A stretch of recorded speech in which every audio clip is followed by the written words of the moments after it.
untuk bahasan kita ya di dalam kitab Para Rasul. Kita akan masuk hari ini di dalam perjalanan misi Paulus yang ketiga ya. Perjalanan misi Paulus yang ketiga ini boleh dibilang adalah yang paling panjang gitu ya, yang paling panjang. Nah, sehingga mungkin dalam perjalanan misi yang ketiga ini saya akan membaginya menjadi 2 kali, khusus yang ketiga. Ya, yang ketiga ini akan jadi 2 kali. Jadi hari ini yang bagian A, minggu depan kita akan lanjutkan yang bagian B. Ya, nah nanti kita akan sama-sama lihat perjalanan misi ini. Nah, saya akan langsung mulai saja. Nah, untuk jemaat yang dikasih Tuhan, yang mungkin ingin mengikuti yang seri sebelumnya, bisa di YouTube ya, karena kita ada di record dan kita ada kirimkan melalui YouTube ya, media YouTube, jadi bisa dilihat kembali.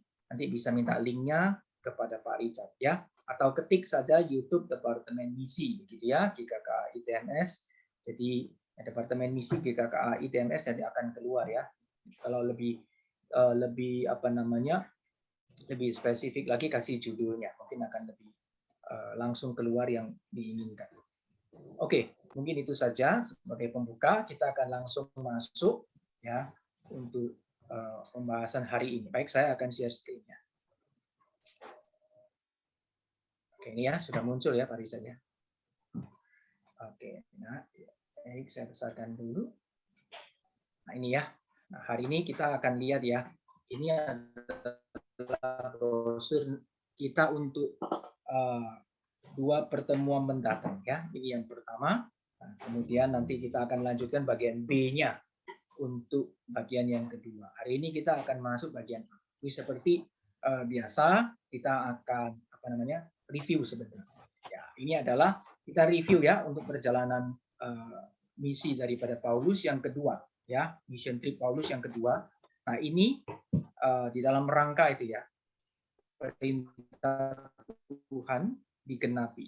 Yaitu di dalam bagian ini adalah bagaimana Injil boleh diberitakan itu menjangkau ujung dunia. Nah, jadi waktu kita lihat ya, ketika Injil diberitakan itu menjangkau sampai ke ujung bumi, kalau kita lihat secara keseluruhan, itu di dalam Kisah Para Rasul, ini kita boleh lihat bahwa bagian yang dibahas itu cukup banyak ya di dalam perjalanan misi daripada penyebaran Injil sampai kepada ujung bumi ya. Jadi dari Yerusalem, Yudea, Samaria hingga ke ujung bumi ya perintah Tuhan. Dan kita lihat di dalam Kisah Para Rasul ini Lukas itu mencatat bagaimana perjalanan daripada Injil itu boleh diberitakan menjangkau seluruh bumi pada saat itu. Jadi di luar dari Yerusalem ini adalah cukup panjang ya, cukup banyak ya. Bagaimana kita bisa lihat pemberitaan Injil di zaman awal ya, bagaimana menjangkau jiwa-jiwa bagi Kristus. Kita boleh lihat ini adalah satu pekerjaan yang kita lihat ini satu pekerjaan yang besar ya, yang Allah mau kita kerjakan secara bersama-sama, dan melalui setiap perjalanan misi yang dilakukan oleh Paulus kita bisa lihat bagaimana Allah memakai banyak orang di setiap tempat, di setiap kota. Itu Allah pakai setiap orang untuk boleh memelihara ya jemaat Tuhan di sana ya. Dan Paulus kemudian setelah dia melakukan kunjungan misinya pertama kali, kemudian kedua kali, kemudian ketiga kali gitu ya kunjungan misinya. Jadi Paulus itu melakukan beberapa kali kunjungan misinya. Nah, di dalam zaman dahulu pertama kali kita lihat bahwa ketika transportasi belum semaju saat ini, maka kita bisa lihat bahwa hal ini bukan menempuh ya satu jarak yang cukup panjang dan memerlukan waktu yang cukup panjang juga ya. Sehingga kita lihat kalau di zaman kita sekarang ini merupakan ketika kemajuan daripada transportasi, maka mungkin penjangkauan yang seperti yang dilakukan oleh Paulus ini bisa dikerjakan dengan waktu yang lebih hemat gitu ya. Tapi kita lihat bagaimana Tuhan menggerakkan Paulus, Tuhan pimpin dia dengan giat, dia boleh mengerjakan pekerjaan besar ini ya. Khususnya ketika Injil diberitakan, itu mulai dari Yerusalem keluar, kemudian menjangkau Asia Minor, Asia Kecil ya, wilayah Asia Kecil, kemudian menuju ke Makedonia, ke Yunani gitu ya. Nah, itu bagian awal daripada penjangkauan yang dilakukan melalui Rasul Paulus. Oke, kita lanjutkan. Ini adalah berkaitan dengan review perjalanan yang kedua. Jadi Paulus itu start dari Antioquia, bagian sini. Ya. Antioquia di sini, kemudian Paulus pergi ke sini. Ini Derbe, Listra, Iconium. Pisidia, Antioquia. Nah, ini di dalam perjalanan yang pertama ini sudah dikunjungi, kemudian Paulus mengunjungi kembali, gitu ya.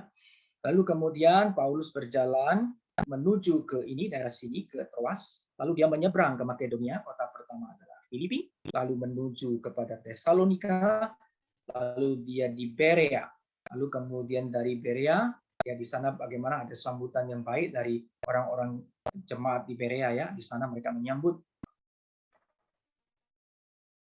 firman Tuhan dengan baik ya, tapi kemudian orang-orang yang ada di Tesalonika yang tidak menyambut dengan baik ini bahkan menimbulkan kekacauan ya, sampai mereka utus orang yang mereka pergi ke Berea untuk mengacaukan, sehingga akhirnya Paulus harus segera meninggalkan Berea dan diantar ya oleh orang-orang di jemaat di Berea, dia mereka melayani ya dengan bagaimana cara-cara di dalam pelayanan misi ya, kita bisa lihat ya. Di sini kita boleh lihat ya, Tuhan pakai ya bagaimana mengantarkan. Itu aja menjadi salah Tuhan, itu dicatat di kitab suci. Jadi kita bisa lihat ya, karena di dalam pelayanan kita tidak pernah melihat pelayanan itu sebagai satu hal. Oh, ini pelayanan kelihatan tidak ada gunanya, tidak ya. Bahkan di sini mengantar saja, itu menemani Paulus diantar ya, itu adalah satu pekerjaan misi yang Tuhan catat di dalam kitab suci. Oleh sebab itu ya, misalnya kita di dalam pelayanan kita ya, ini sedikit refleksi sebentar kita kaitkan dengan konteks kita sekarang ya. Misal pelayanan yang dilakukan oleh gereja kita, khususnya dalam pelayanan Rally SDN ini ya, melayani anak-anak sekolah dasar negeri, itu kita lihat ya, ada pelayanan yang kelihatan sangat sangat simple ya, sangat sederhana ya, yaitu di dalam setiap breakout room yang dibagi ada orang-orang yang kerjanya itu apa? Kalau yang di belakang layar itu yang bagian share screen, jadi co-host. Kelihatannya tidak kelihatan, tapi tanpa mereka maka apa yang dipersiapkan PPT itu tidak bisa ditampilkan.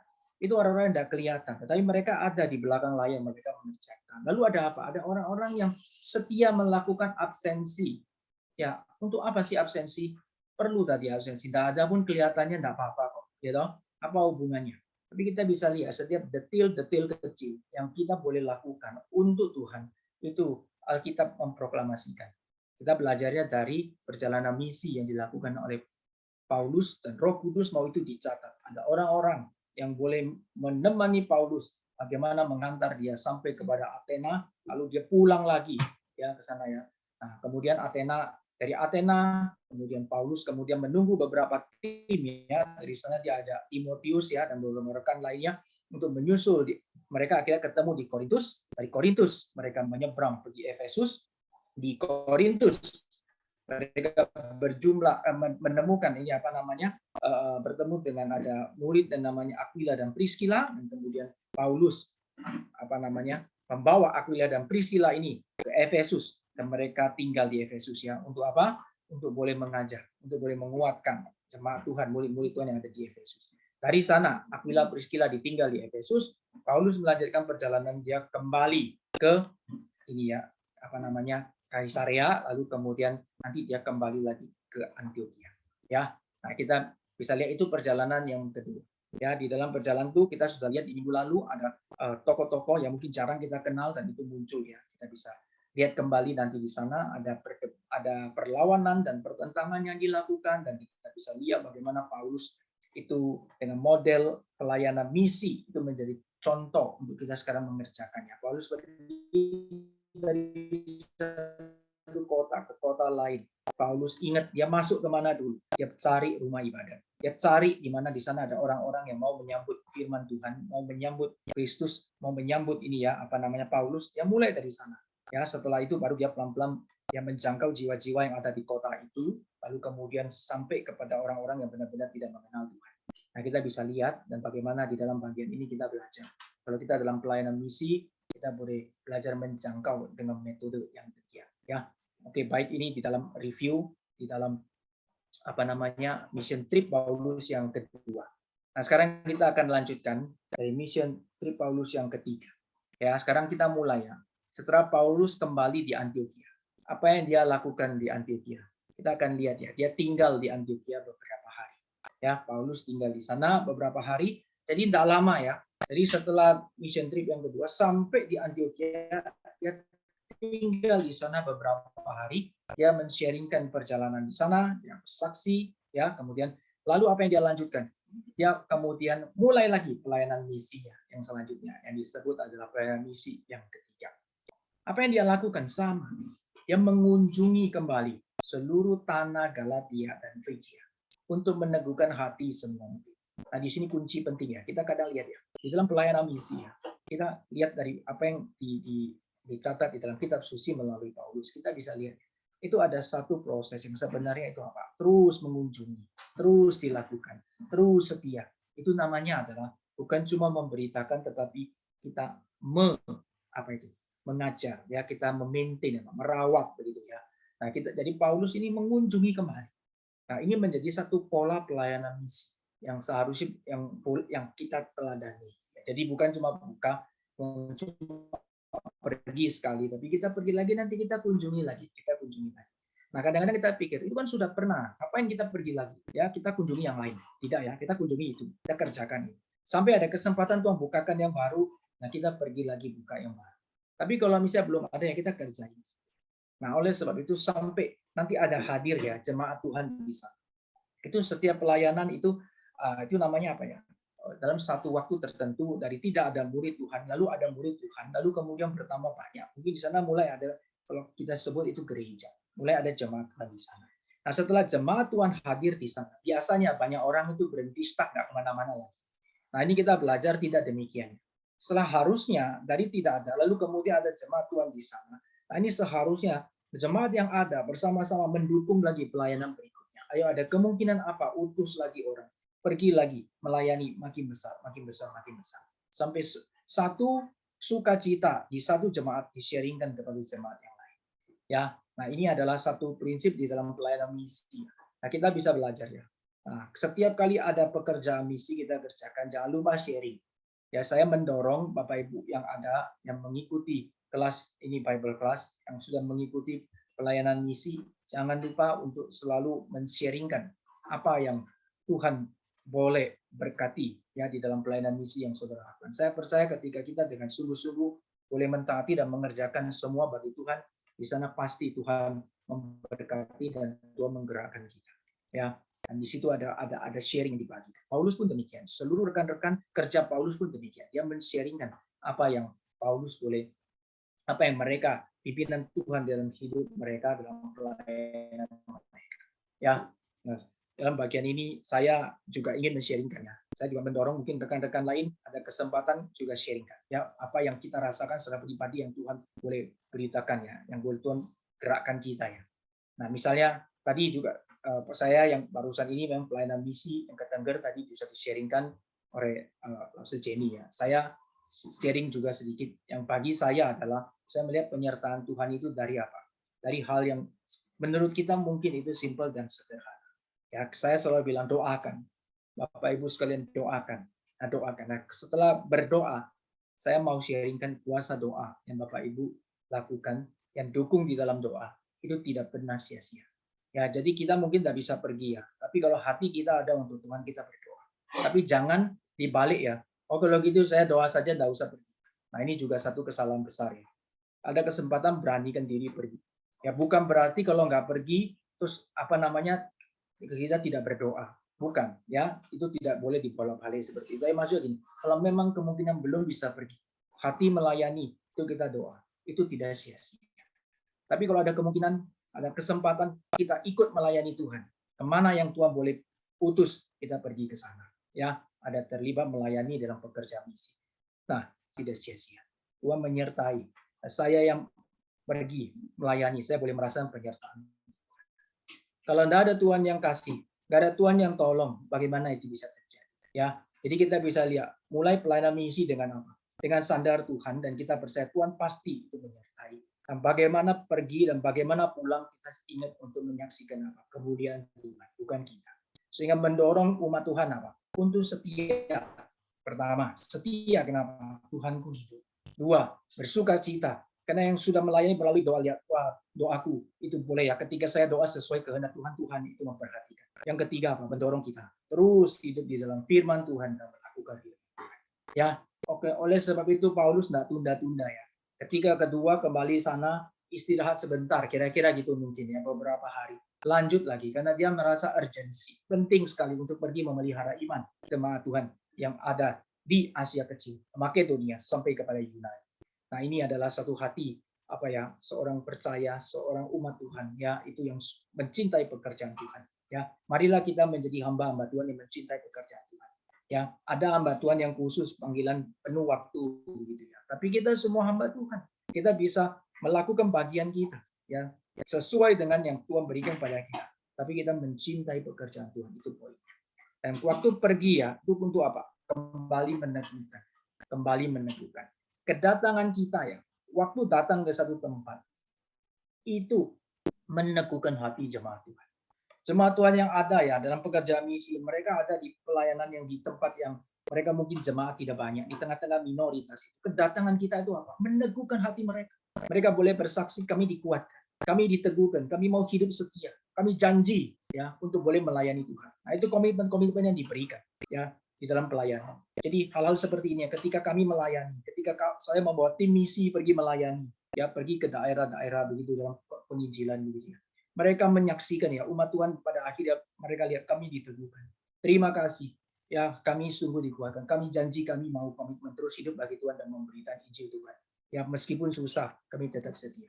Nah, Paulus tahu ini. Tuhan gerakan hatinya. Dia pergi keliling tanah Galatia, Frigia. Diteguhkan semua hati murid-murid Tuhan Yesus. Karena tantangan mereka banyak sekali. Mereka menjadi minoritas di awal-awal gereja Tuhan. Mari kita lihat dari sini. Antioquia. Dia istirahat beberapa hari. Lalu kemudian dia pergi kemana? Di Alkitab mengatakan dia kembali lagi mengelilingi itu di daerah Galatia dan daerah Frigia. Ya, Galatia dan Frigia itu adalah yang daerah putih ini ya. Kemudian ada daerah merah sedikit itu nanti kita lihat ya. Ya di Derbe, Listra, Iconium, Antioquia itu hijau itu adalah daerah Galatia. Itu yang dijangkau oleh Paulus di sana. Ya, dia kembali lagi mengunjungi ke daerah sana. Ya, kemudian setelah itu selesai Paulus kemana? Kemudian Paulus lanjutkan. Ya, dia ada di Efesus. Nah, sekarang kita akan lihat ya di dalam perjalanan yang ketiga ini. Ya, perjalanan ini ada fokus cukup banyak itu di Efesus. Ya, kita sama-sama lihat apa yang terjadi. Nah, Paulus itu di Efesus ya. Di sana waktu kita lihat di dalam firman Tuhan kisah para rasul di catatan ini berkaitan dengan Paulus di Efesus, kita lihat ada catatan muncul itu Apolos ya. Nah, Apolos ini siapa? Apolos ini adalah dia seorang Yahudi dari Alexandria. Alexandria itu daerah Mesir ya. Jadi dia orang Yahudi ya yang dari Alexandria. Jadi kita bisa lihat di sana juga ada orang-orang Yahudi yang ada di Alexandria. Kalau kita lihat di dalam perjanjian lama kita sudah belajar itu, kita tahu pada zaman itu ketika Yunani itu menaklukkan seluruh dunia saat itu, maka di sana juga ya bagaimana kemudian nanti ya orang-orang Yahudi yang tersebar dalam pembuangan yang tidak pulang, mereka tersebar, mereka yang ada yang sampai pergi ke Mesir, dibuang sampai ke Mesir dan sebagainya, tidak kembali. Nah, di sana orang Yahudi itu mereka berkembang.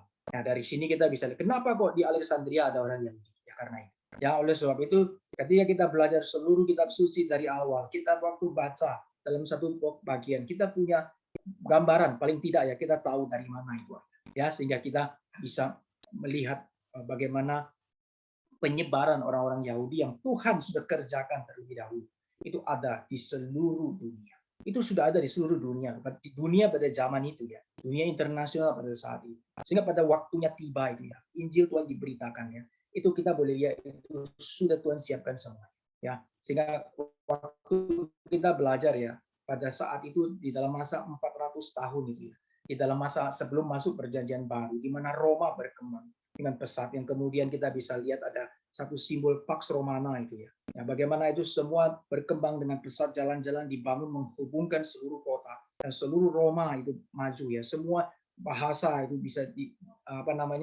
bahasa internasional, bahasa mengadu Helenisme, Yunani, bahasa khususnya menyebar ke seluruh dunia pada saat itu. Kita lihat bagian itu pada saat itu apa persiapan. Tuhan mempersiapkan dunia saat itu untuk apa? Ketika tiba nanti anaknya yang tunggal datang, Yesus Kristus Mesias, menggenapi seluruh karyanya, Injil mau diberitakan, Tuhan utus rasul-rasulnya untuk boleh menjangkau seluruh bumi, yang bukan hanya untuk orang Yahudi. Sekarang umat Tuhan itu, Tuhan menyatakan seluruh orang yang percaya kepada Kristus ya di dalam perjanjian baru, Tuhan mau Injil diberitakan seluruh bumi, sudah siap semuanya. Ya, Allah adalah Allah yang berencana, dan rencana Tuhan tidak pernah gagal. Sekali lagi, Allah adalah Allah yang berencana, dan rencana Tuhan tidak pernah gagal. Oleh sebab itu, kita juga jadi anak-anak Tuhan mesti susun rencana. Ya, rencana kita bisa gagal ya. Rencana kita bisa gagal. Tapi waktu kita serahkan rencana kita ke dalam tangan Tuhan, dan waktu kita bisa sepeka mungkin, itu boleh mengerti apa maunya, maka rencana kita itu menjadi rencana yang tidak gagal. Ya, kita akan menuai ya sukacita dalam semua rencana kita. Ya, jadi kita bisa lihat di situ ya. Jadi bukan berarti orang yang percaya kepada Tuhan lalu bilang tidak usah rencana ya. Tidak ya, tetap ada rencana. Tapi kita tidak bisa mengandalkan rencana kita ya. Dan kadang-kadang Tuhan itu ya bisa melakukan intervensi di tengah-tengah. Ya, ada hal tertentu yang kadang kita susun itu ya. Tidak mesti ya. Tunggu semua rencana kita sudah siap baru kita jalan. Tidak mesti.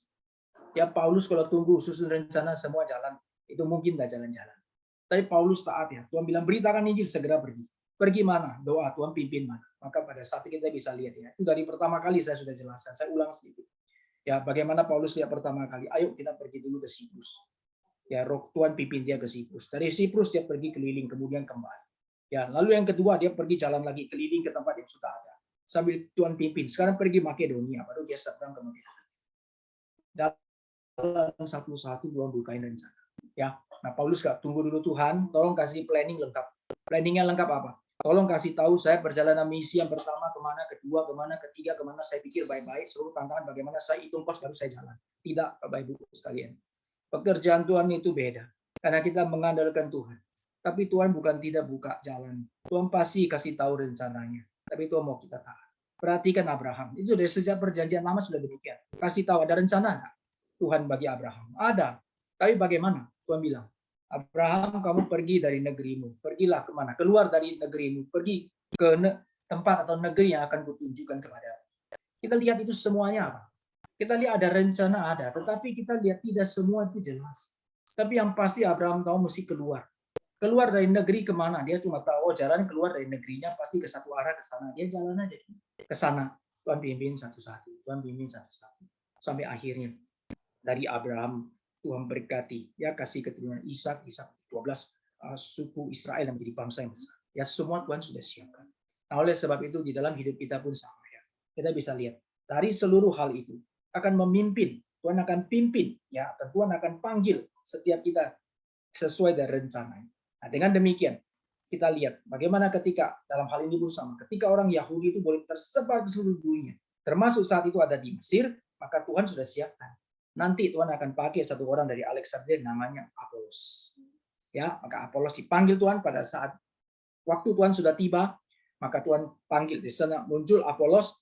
Nah, Apolos itu dia mengerti apa dari Alexandria berarti dia bisa mahir soal Yunani, dia paham itu Helenistik, apa itu Helenisme, budaya-budaya Yunani. Dia juga orang Yahudi, dia tahu seluruh itu penggenapan di dalam kitab suci. Dia mahir sekali dikatakan, seorang yang fasih bukan cuma bicara, tapi sangat mahir soal kitab suci. Dan dia menguasai budaya daripada orang-orang Yunani karena dia berkembang hidup di Alexandria. Nah, Tuhan pakai itu Apolos. Nah, di sana dia kemudian dia ada di Efesus. Nah, pada saat dia ada di Efesus dia sedang ngapain? Dia memberitakan itu tentang jalan Tuhan juga ya. Maksudnya dia memberitakan tentang ini Alkitab ini, firman Tuhan maksud saya. Dia minta firman Tuhan. Nah, kepada orang-orang yang ada di sana. Tuhan kasih dia satu hati yang ini ya berkobar-kobar untuk boleh melayani Tuhan. Tapi pada saat itu dia belum mengerti dengan benar ya, tentang penggenapan Mesias, bagaimana disebut dengan jalan Tuhan. Nah kemudian dia bertemu dengan Aquila dan Priscilla, karena Aquila dan Priscilla ditaruh di Efesus. Kita udah lihat ya di dalam perjalanan yang kedua. Paulus antar itu Aquila Priscilla taruh itu di Efesus. Nah kemudian Aquila dan Priscilla sudah diajar oleh Paulus, dia mengerti jalan Allah ya, jalan Tuhan itu artinya itu tentang kedatangan Mesias, penggenapannya ya. Nah si Apolos ini sudah mahir dalam kitab suci perjanjian lama. Nah kemudian pada saat berjumpa dengan Aquila Priscilla, maka Apolos diajar dengan jalan Tuhan bagaimana Kristus datang dan penggenapan itu terjadi dan Roh Kudus bekerja sehingga Apolos itu boleh percaya dan dia menjadi murid Tuhan. Ya, nah kita lihat di situ ya. Kemudian setelah dia selesai, dia kobar-kobar hatinya itu melayani Tuhan. Dia ingin pergi Korintus. Ya, kemudian di sana jemaat di Efesus tulis surat ke Korintus. Nah, kita lihat ya, Efesus sama Korintus itu tidak jauh. Betul ya? Efesus itu nyebrang gitu ya, bisa naik kapal satu kali jalan sampai gitu lah kira-kira ya. Kalau dari jarak mungkin jauh lah, tidak jauh. Tapi mudah ya, dari sini bisa nyebrang langsung naik kapal terus sampai itu. Nah, maka dia digerakkan untuk beritakan Injil di Korintus. Nah, jemaat di Efesus itu kemudian tulis kepada jemaat di Korintus. Nah, ini indah ya. Bagaimana kita lihat itu pekerjaan Tuhan selalu bersama-sama. Misi selalu bersama-sama. Ada jemaat di mana, ada jemaat di mana, itu ada relasi meskipun tidak sama. Ya, ketika kemudian ada satu kesempatan, ada maksudnya kesempatan memberitakan Kristus, mengajarkan, boleh membawa satu perkembangan terhadap pekerjaan Tuhan di sana. Maka mereka antusias. Maka Apolos dikirim pergi ke Korintus. Lalu Apolos di Korintus dipakai Tuhan luar biasa. Kenapa? Dikatakan gini, dia tidak jemu-jemu. Ya, yang dia lakukan apa? Dia membantah orang Yahudi di depan umum dan dia membuktikan dari kitab suci bahwa Yesus adalah Mesias. Kenapa Apolos bisa? Karena Apolos sudah disiapkan Tuhan dan Tuhan tempatkan dia. Sebelumnya sudah disiapkan Tuhan. Dia lahir, sudah besar ada di Alexandria, ada budaya Helenisme yang dia kuasai, yang mahir dalam kitab suci dan sekarang dia di hati boleh Roh Kudus jangkau hatinya, dia percaya kepada Kristus. Dan kemudian seluruh yang perlengkapannya itu dipakai untuk boleh melayani Tuhan. Nah, ini adalah dia sebagai seorang yang bisa menyatakan Kristus dan dia kemudian membantah orang Yahudi itu di depan umumnya. Nah, kayak gini kita bisa lihat ahli-ahli apologetika gitu ya. Zaman dahulu Tuhan sudah pakai ini Apolos ya. Ya bagaimana dia bisa terhadap orang Yahudi dia bisa jawab. Dan bahkan dia membuktikan dari kitab suci Yesus adalah Mesias. Nah, ini adalah satu pekerjaan Tuhan melalui Apolos yang dahsyat ya di dalam perjalanan ini di tengah-tengah pelayanan Paulus. Ya, siapa Apolos? Bagaimana dia ada? Kita lihat. Itu adalah Tuhan yang membangkitkan. Nah, di sini kita akan lihat secara ajaib Bapak Ibu sekalian. Saya berulang kali katakannya. Kita ini alat. Termasuk Rasul Paulus hanya alat. Dia tahu dia tugasnya apa. Dia mesti setia sampai tugasnya. Paulus selalu bilang gini, aku mau setia sampai mencapai garis finish. Itu selalu Paulus bilang. Nanti baca ya di dalam seluruh tulisan Paulus, kita selalu akan menemukan ya Paulus dia mau setia. Yang kasih tahu jemaat setia, mencapai garis finish. Itu ya. Nah, di dalam bagian ini semua dia juga sebagai alat. Nah, di dalam setiap pelayanan, Tuhan itu yang membangunkan, membangkitkan jemaat. Tuhan yang kirim orang itu datang. Dari mana kadang kita tidak tahu. Tapi yang sudah datang, di antara mereka itu mungkin dah semua mereka menerima Kristus, menerima Tuhan. Tetapi Tuhan pasti tanamkan ada umat-umat pilihan Tuhan yang sudah ada untuk mau menangkan mereka. Dan Tuhan pakai kita jangkau mereka. Ya. Nah, sekarang kita lanjut. Nah, sekarang Paulus di Efesus. Dia tinggal di mana? Di Efesus 3 bulan. Ya, cukup lama ya. Biasa Alkitab kalau mencatat Paulus sampai mana dia tinggal dulu di situ. Nah, kemudian sampai mana dia tinggal di situ. Berarti kita perhatikan apa Paulus atau Tuhan ingin Paulus mengerjakan kehendaknya. Kita lihat ya, Paulus 3 bulan ada di Efesus. Nah, pertama dia lakukan apa? Dia tetap mengajar. Ya, tetap mengajar di rumah ibadat. Kita akan lihat ini terus terjadi. Kemudian mengajar dan kemudian dia apa? Meyakinkan. Jadi setelah mengajar dia kasih tahu supaya mereka itu sungguh-sungguh yakin. Ini menggembalakan. Sudah mengajar yang menggembalakan ya orang-orang di Efesus tentang kerajaan. Ya, kemudian berikutnya adalah kita lihat. Dan terjadi di Efesus ada apa? Ada perlawanan terhadap Paulus. Ya, jadi di dalam setiap pelayanan jangan kita kaget kalau ada perlawanan. Sekali lagi Bapak Ibu yang dikasihi Tuhan. Di dalam melayani Tuhan, kita tidak perlu kaget kalau ada perlawanan. Kita melayani Tuhan terus ada tantangan ditentang. Ini tidak setuju. Ini sulit jalannya. Tidak apa-apa. Itu memang sudah paketnya. Terjadi dari sejak zaman Paulus. Ya, justru di sana kita sudah tahu, kita tidak bingung, Ya, lalu yang kita lakukan apa? Kita percaya saja Tuhan yang mengutus, Tuhan yang menyertai. Maka Tuhan akan pimpin semua tantangan itu. Tidak akan, ya tantangan tidak akan itu menghalangi terjadinya kehendak Tuhan. Ya, kita lihat ya. Banyak tantangan. Salah satu contoh di dalam pelayanan khususnya konteks kita bisa bersyukur apa Tuhan mengutus. Ini founder ya, Pendeta Xiao ya. Pak Xiao itu ya. Dia waktu pertama kali datang di dalam pelayanan misi, dia pergi ke Inggris. Tuhan kasih dia ya. Sama seperti Paulus kasih dia. Wah, pergi ke Siprus atau pergi ke Makedonia. Pergi kemana? Dia ada satu peka-pekaan Tuhan ambil. Pergi ke daerah Tenggilis. Di sana tidak ada apa-apa. Tidak ada sesuatu apapun juga. Tantangan ada. Tantangan pasti banyak. Kelihatan tidak ada jiwa-jiwa di sana. Kesulitan ada. Ya, mungkin pertentangan juga ada. Ya, masing-masing di sana ada mungkin yang setuju tidak setuju ini, tapi tetap jalan. Tetap jalan. Dan kita bisa lihat kehendak Tuhan pasti jadi. Meskipun ada banyak halangan, ada banyak tantangan, kehendak Tuhan mesti jadi.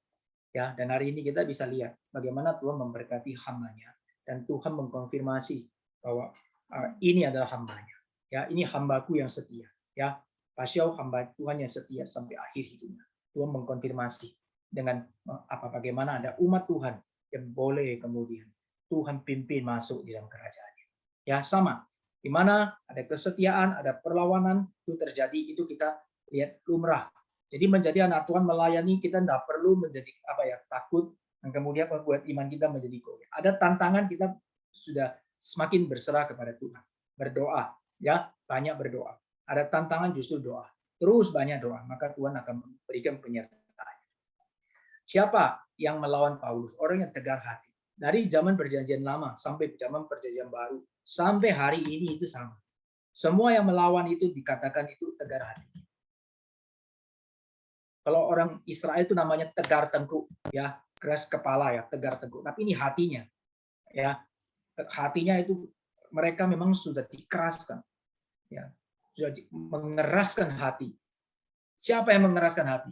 Kita percaya dalam bagian ini juga adalah Allah. Ya, Allah mengeraskan hati mereka supaya mereka memang bukan umat pilihan Tuhan. Dikeraskan hatinya supaya mereka yang memang bukan umat pilihan Tuhan, mereka yang demikian melawan orang-orang yang mau percaya kepada Tuhan. Ya, nah di sini kita lihat ya, yang mengeraskan hati orang Yahudi. Jadi bukan dimulai dari orang Yunani, bukan berarti orang Yunani tidak ada. Tapi dicatat di sini perlawanan terhadap Paulus datang juga dari orang Yahudi. Mereka tidak mau terima Paulus. Ya, maka mereka mengumpat jalan Tuhan. Terus kita lihat lagi. Bagaimana tindakan Paulus?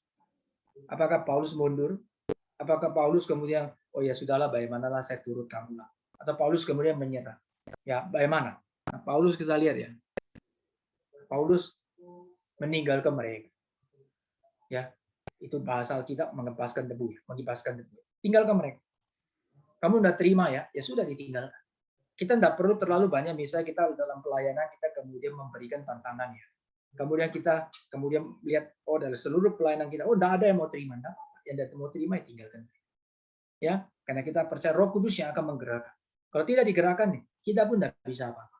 Ya, yang oleh sebab itu kita lihat, lakukan semua yang kita bisa dengan paling baik, persembahkan kepada Tuhan, dan sisanya Allah bekerja. Ya, apapun itu Allah bekerja. Mereka respon dengan baik, banyak orang respon Allah bekerja. Tidak sedikit orang respon Allah bekerja. Tidak ada yang merespon Allah pun bekerja. Tapi saya percaya setiap kali firman Tuhan diberitakan, kalau ada orang yang datang yang ada di situ, pasti ada firman Tuhan itu tidak pernah sia-sia. Pasti bekerja menjangkau jiwa. Mungkin kita tidak tahu, tapi di dalam hati setiap orang mereka boleh dikuatkan dan mereka mungkin diam-diam sudah percaya kepada Tuhan. Ya, nah, Paulus apa? Tinggalkan mereka yang mengumpat jalan Tuhan. Dan yang kedua apa? Murid-murid yang sudah percaya sama Tuhan, Paulus itu tarik mereka, pisahkan. Ya, jangan campur sama mereka. Kenapa? Itu namanya jaga. Kita ini Tuhan bilang seperti domba. Maka sebagai orang-orang percaya kita juga harus sadar sebagai hamba-hamba Tuhan ya, pemimpin-pemimpin gereja mesti sadar jemaat itu seperti domba. Kalau ada ajaran yang tidak benar, ada yang menentang, kita mesti pisahkan. Jangan udah apa-apa lah ya dicampurkan, jangan, harus dipisah. Ya, pisahkan, diajar, dikasih tahu ya. Apa yang Paulus dipisahkan mereka ya. Itu murid-muridnya itu dijadiin satu lalu diajar. Jadi di Efesus itu Paulus ya mengajar, ada ruang kuliah. Namanya ruang kuliah itu dia di Tiranus, ruang kuliah di Tiranus. Nah, jadi kita lihat ya dalam bagian ini waktu kita belajar kita satu-satu pelajaran misi Paulus kita bisa lihat ada hal-hal yang secara khusus ya. Kita bisa lihat bagaimana kita bisa meneladani Paulus. Ya Paulus memisah mereka, diajar mereka di ruang kuliah ya. Jadi ada Bible class-nya. Dan Bapak Ibu edukasi Tuhan. Nah, kita bersyukur ya. Kita mungkin kalau sebagai hamba Tuhan ya kita mengajar. Kalau kita sebagai orang-orang mungkin ya jemaat ya kita belajar. Nah, jadi dua-dua perlu. Nah, siapa yang mengajar itu juga Tuhan yang kasih. Itu apa namanya kekuatan. Dan orang yang datang belajar juga Tuhan yang kirim. Ya. Saya setiap kali berpikir saya lakukan cuma satu. Ya, saya melakukan bagian saya, menaati apa yang saya panggilan Tuhan pada saya. Dan saya percaya yang dikirim Tuhan itu juga bukan karena saya. Ya, bukan karena saya, karena saya ini hebat dan sebagainya. Tidak, saya hanya alat. Bahkan Alkitab mengatakan kepada kita, kita mesti punya hati apa? Saya hanyalah hamba yang tidak berguna, yang hanya menjalankan tugas Tuhan yang Tuhan berikan kepada kita. Itu sih kita punya sifat. Ya, tapi bukan berarti dengan begitu tidak melakukan apa. Kita justru harus kerja giat, segiat mungkin yang kita bisa. Selama masih ada waktu, peras diri kita. Sebisa mungkin kita mempersembahkan hidup kita bagi Tuhan. Ya, nah ini penting. Paulus di Efesus orang itu apa namanya lawan dia malah ngajar di sana. Ya, ngajarnya nggak nanggung-nanggung ya. Di sana itu ya. Kemudian waktu dia ngajar di ruang kuliah itu, maka dia ngajar di sana itu 2 tahun. Ya, nah kita bisa lihat ya. Itu di ruang kuliah di Tiranusnya itu selama 2 tahun ya. Kemudian banyak penduduk Asia karena dia mengajar itu ya. Dari situ penduduk Asia berarti orang Yahudi, kemudian orang Yunani, itu yang mendengarkan itu firman Tuhan. Jadi ada kesempatan. Nah, kemudian di sana Tuhan menyertai Paulus. Ya, selama dia momen ada mengajar, Tuhan kasih dia kuasa. Ya, sebagai rasul yang konfirmasi rasul, dia juga sama seperti rasul-rasul yang lain seperti Petrus, Tuhan kasih dia kuasa menyembuhkan orang, mengusir roh jahat.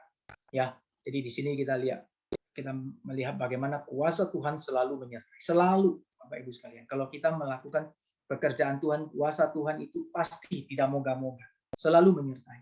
Kalau kita setia sampai akhir hidup kita ya, perhatikan, bukan moga-moga kita kemudian bersama Tuhan di surga. Tidak ada moga-moga.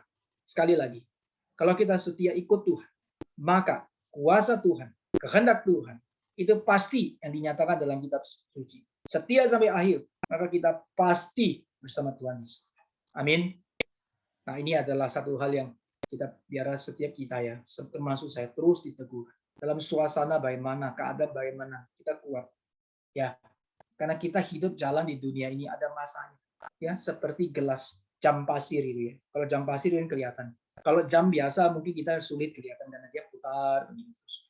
Tapi kalau jam pasir itu seperti kehidupan, itu kita lihat sudah ada jumlahnya. Dan kemudian jam itu dibalik, dia habis. Berapa lama habis? Sampai waktunya tiba habis. Nah, ini waktu yang habis itu ya. Setiap waktu yang kita buang untuk. Nah, ini hal yang harus kita pikir baik-baik. Nah, marilah kita buang waktu kita itu senantiasa kita ada di dalam dan menjalankan apa yang menjadi kehendak Tuhan di dalam firman-Nya. Nah, kadang kita bilang, masa hidup kita maksudnya bagaimana menjalankan firman Tuhan? Maksudnya kita terus belajar kitab suci setiap hari, kemudian kita pokoknya setiap hari datang gereja, berdoa 24 jam. Ya, bukan itu. Ya, satu kali ya, saya cerita dalam konsep kehendak Tuhan ini ya, menjalankan kehendak Tuhan di dalam setiap hidup kita ya. Itu pasti Tuhan memberikan kuasa, itu dalam arti demikian ya. Misal contoh itu adalah berdoa. Kita berdoa 24 jam terus kita berdoa. Walau itu berteluh, tidak kerjain yang lain berdoa. Itu namanya menjalankan kehendak Tuhan. Ya. Nah, kita lihat ya, doa itu bukan secara itu ya apa namanya, secara tindakannya itu apa ya, secara legalis itu dilakukan bukan. Tetapi kita harus punya hidup yang berdoa. Nah, hidup yang berdoa bagaimana? Walaupun kita tidak tutup mata, lipat tangan berdoa. Tapi hidup kita selalu kita percaya, sandar Tuhan. Itu namanya hidup yang berdoa. Kita bisa doa 24 jam, bisa. Bagaimana caranya? Hidup 24 jam mengandalkan Tuhan. Tidak ada satu hal pun tidak sandar Tuhan. Tidak ada satu hal pun dalam hidup kita menyandarkan diri kita. Itu kan doa. Selalu kita sandar Tuhan dan hidup kita berrelasi dengan Tuhan. Bagaimana kita menerapkan firman Tuhan? Baca kitab suci 24 jam. Tidak kerjakan yang lain. Nah, justru kalau kita melakukan itu legalis. Itu jatuhnya di dalam namanya Kristen legalis. Ya. Nah, Tuhan mengatakan kita hidup ya menjalankan kehendak Tuhan itu berarti apa? Kita percaya kitab suci yang kita baca. Pagi kita setiap hari kita siapkan waktu kita. Ada waktu yang kita rindu ya mengenai caranya bebas ya. Cara itu adalah hal yang relatif ya. Tetapi hati yang rindu mau itu hidup dalam firman Tuhan. Itu yang lebih penting.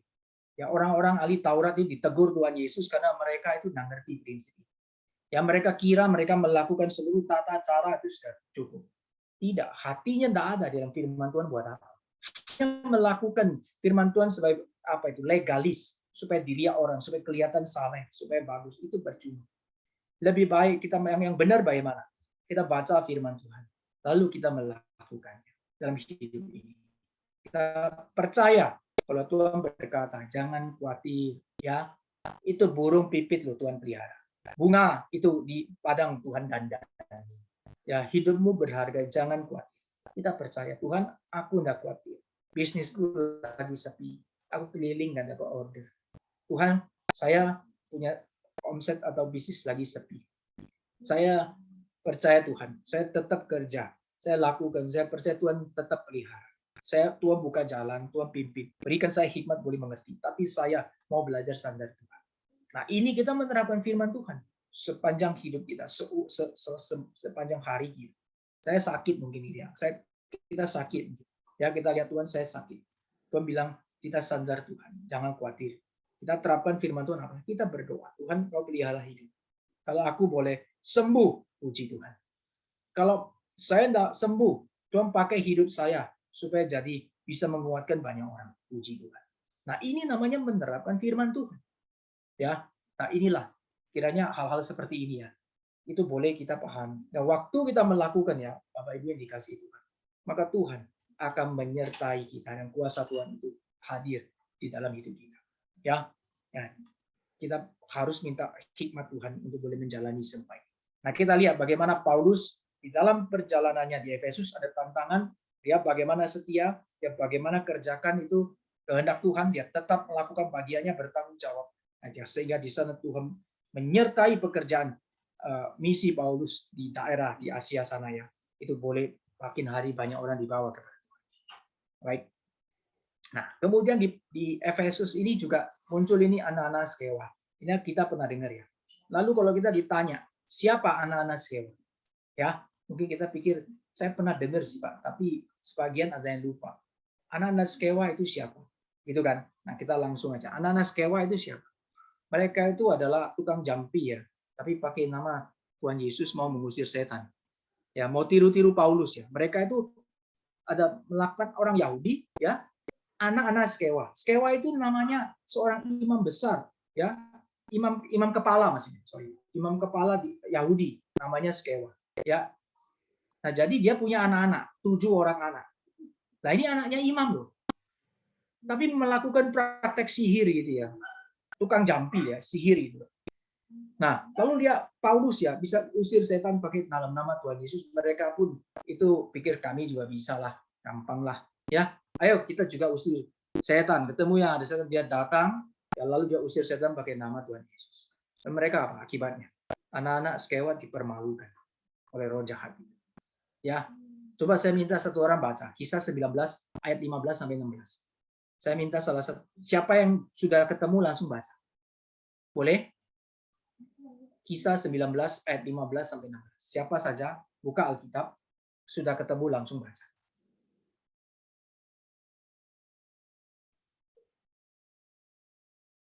Kisah Rasul 19 ayat 15 sampai 16. Tetapi roh jahat itu menjawab, Yesus aku kenal, dan Paulus aku ketahui, tetapi kamu siapakah kamu? Dan orang yang dirasuk roh jahat itu menerpa mereka dan menggagahi mereka semua dan mengalahkannya, sehingga mereka lari dari rumah orang itu dengan telanjang dan luka-luka. Oke, terima kasih ya untuk membaca firman Tuhan tadi ya. Tadi Pak Buyung ya. Terima kasih. Oke, baik ya kita lihat ya di sini. Roh jahatnya itu ya, dia bahkan kasih tahu ya Yesus aku kenal. Paulus aku tahu, kamu siapa? Ya, jadi jangan kira itu artinya main-main. Oh, pokoknya sebut nama Yesus dan sebagainya. Apa kemudian itu bisa ya kemudian kita bisa mengusir setan? Tidak. Setan itu dia kenal kok nama Yesus. Ya, tapi waktu misalnya orang itu bilang dalam nama Yesus, kemudian setan lari. Paulus itu ngomong dalam nama Yesus, ya.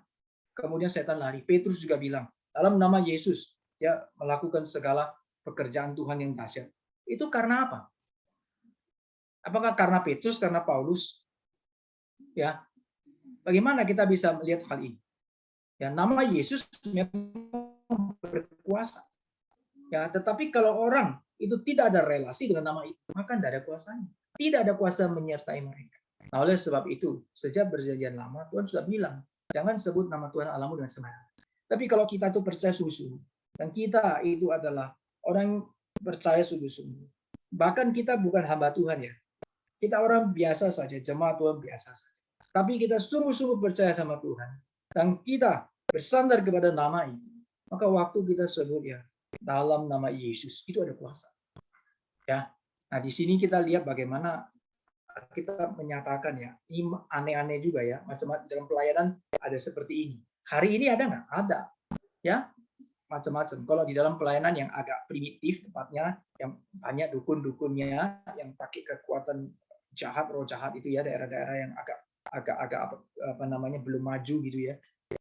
Itu para hamba-hamba Tuhan yang masuk, kita mengunjungi ke daerah-daerah seperti itu.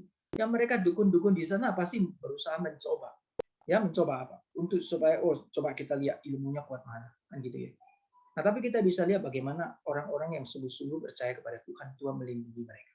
Ya, ini namanya kuasa yang menyertai. Aku akan menyertai kamu sampai kepada kesudahan zaman. Ya, jadi di sini tercatat anak-anak Skewa. Ya, kemudian kita lihat di sini Injil Tuhan semakin tersebar di Efesus. Oke, terjadi apa? Orang-orang di sana ternyata kemudian banyak yang ngaku. Waduh, kami juga gitu ya, kira-kira gitu. Kami ya kira-kira sama seperti anak-anak Skewa ini. Kami melakukan praktek sihir. Mereka ada buku-bukunya. Ini pengaruh daripada budaya Gentiles itu ya. Ini orang-orang Yahudi. Kenapa bisa sampai demikian? Karena mereka itu sudah campur ya dengan budaya di sana, dengan pengajaran yang di luar daripada kebenaran yang sejati. Maka di sana mereka pakai macam-macam itu ya. Jadi mereka pakai buku-buku sihir itu ya. Mereka keluarkan seluruh kitab mereka yang kemudian dibakar. Nah, inilah terjadi yang namanya mulai ada kebangunan rohani. Ya, kebangunan rohani. Nah, buku-buku yang dibakar itu nilainya 50.000 uang perak. Banyak nggak? 50.000 uang perak. Coba kalau dikalikan harga perak sekarang berapa? Ya, saya kira jumlahnya besar itu ya. Jumlahnya besar. Ya, kalau harga emas sekarang sudah berapa? Saya tidak mengikuti apakah sudah ada 1 juta. Kalau harga emas sudah 1 juta, mungkin harga perak bisa separuhnya gitu ya. Nah, kalau misalkan kita lihat lagi uang peraknya berapa, itu 1 gramnya atau 1. Ini 50.000 uang perak, saya kira jumlahnya besar, banyak sekali. Ya, ini artinya apa? Laris ya, banyak orang yang punya. Dan mungkin buku itu mahal-mahal, jadi menghasilkan keuntungan. Ya, jadi ini dibakar semua karena mereka bertobat. Di sini Injil Tuhan semakin tersebar. Nah, ada iblis yang berusaha itu pakai itu. Kita lihat ya, ini kita bisa melihat di dalam bagian ini itu anak-anak Skewa nih ya, berarti orang-orang yang menentang. Ya, orang-orang yang menentang ini berusaha untuk boleh melawan pekerjaan Tuhan, tapi justru perlawanan itu ya dipakai Tuhan untuk apa? Menyatakan kuasanya. Injil Tuhan semakin tersebar ya di seluruh tempat ladang pelayanan. Ya, dalam hal ini. Oke ya. Nah, kita lanjutkan lagi. Nah, sekarang terjadi berikutnya adalah huru hara di Efesus. Terjadi apa huru hara di Efesus? Kita lihat ya. Ternyata ada kaitannya sama tadi ya. Ya, orang-orang yang ada kaitannya dengan mereka. Nah, ini sekarang bagian lainnya, mungkin di sisi lainnya. Karena begini, otaknya namanya Demetrius. Ya, nama ini pengacaunya Demetrius. Nah, dia siapa? Dia itu seorang tukang perak ya. Tadi itu kan semua dinilai dengan dia seorang tukang perak yang membuat kuil-kuilan Dewi Artemis dari perak. Ya. Nah, ini adalah satu bisnis yang sangat menguntungkan di Efesus. karena orang di Efesus cukup banyak, mereka itu menyembah ini dewi ya, Artemis atau dewa-dewa lain yang terbuat dari perak. Nah, kalau bagaimana pekerjaan Injil Tuhan itu terus makin menyebar dan banyak orang percaya, berarti banyak orang sudah nggak mau beli, banyak orang nggak mau lagi itu pakai ini barang-barang perak yang untuk berhala-berhala, ini sudah tidak ada yang mau. Jadi bisnisnya itu terpengaruh. Ya, apa yang terjadi? Maka terjadi kekacauan. Ya, dia ajak itu kelompok orang di antara mereka untuk tentang Paulus. Ya, ditentang, ya itu dicatat di Kisah 19:25 sampai 28 kita nggak baca. Tapi yang mau baca silakan, nanti di Kisah 19 ini ada. Nah, dia tentang Paulus. Ya, lalu yang terjadi ya demo. Nah, kemudian demo yang diseret itu adalah Gaius sama Aristarchus. Nah, Gaius mungkin kita pernah dengar ya. Nah, Gaius ini ada Aristarchus. Siapa itu? Ya, dia adalah orang Makedonia. Mereka rekan seperjalanan Paulus. Jadi orang percaya, murid Kristus. Ya, ada di sana. Jadi mereka nggak ketemu Paulus, ketemu ada Gaius sama Aristarchus, mereka diseret. Nah, jadi kita mesti siap sebagai anak-anak Tuhan ya. Setiap kita semuanya itu harus siap sedia karena banyak penentang. Ya, siapapun ya, kita kadang bisa menemukan dalam hal ini berarti penganiayaan ya atau satu kesulitan yang mungkin kita harus hadapi. Ya, Gaius dan Aristarchus ditarik ke gedung kesenian itu, tempat mereka di sana. Lalu mereka kemudian apa? Mereka ya ada demo gitu ya. Nah, Paulus mau ke sana, tapi murid-murid yang ada di situ dan pembesar dari Asia yang bersahabat dengan Paulus bilang jangan ke sana. Mereka dilarang ya, supaya tidak lebih kacau dan mungkin mereka memang mau Paulus yang datang dengan tarik ini Gaius dan Aristarchus. Tujuannya kan seperti itu. Ya, jadi mungkin jangan ke sana nanti bisa celaka. Jadi dalam bagian ini Tuhan melalui ya orang-orang yang ada di sekitar Paulus itu menyatakan Paulus tidak ke sana. Ya, oleh sebab itu tapi bagaimana? Ya, tetap ada kekacauan besar. Nah, muncul ada seorang Yahudi ya yang namanya Alexander ya. Nah, Alexander ini itu dia maju ke sana dan mau mengadakan penjelasan atau pembelaan. Tapi perhatikan, orang banyak itu tidak mau mendengarkan. Ya, mereka tidak mau mendengarkan. Ini berarti mereka mengeraskan hati. Dan pada saat sama, ya Tuhan sudah mengeraskan hati mereka. Tidak mau dengar. Jadi banyak hal itu ya kalau kita lihat ya.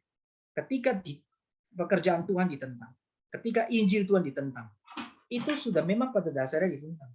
Tidak mau dengar, kuping sudah ditutup, hati sudah keras. Mau dikasih hal yang paling baik, bagaimanapun juga tidak mau dengar.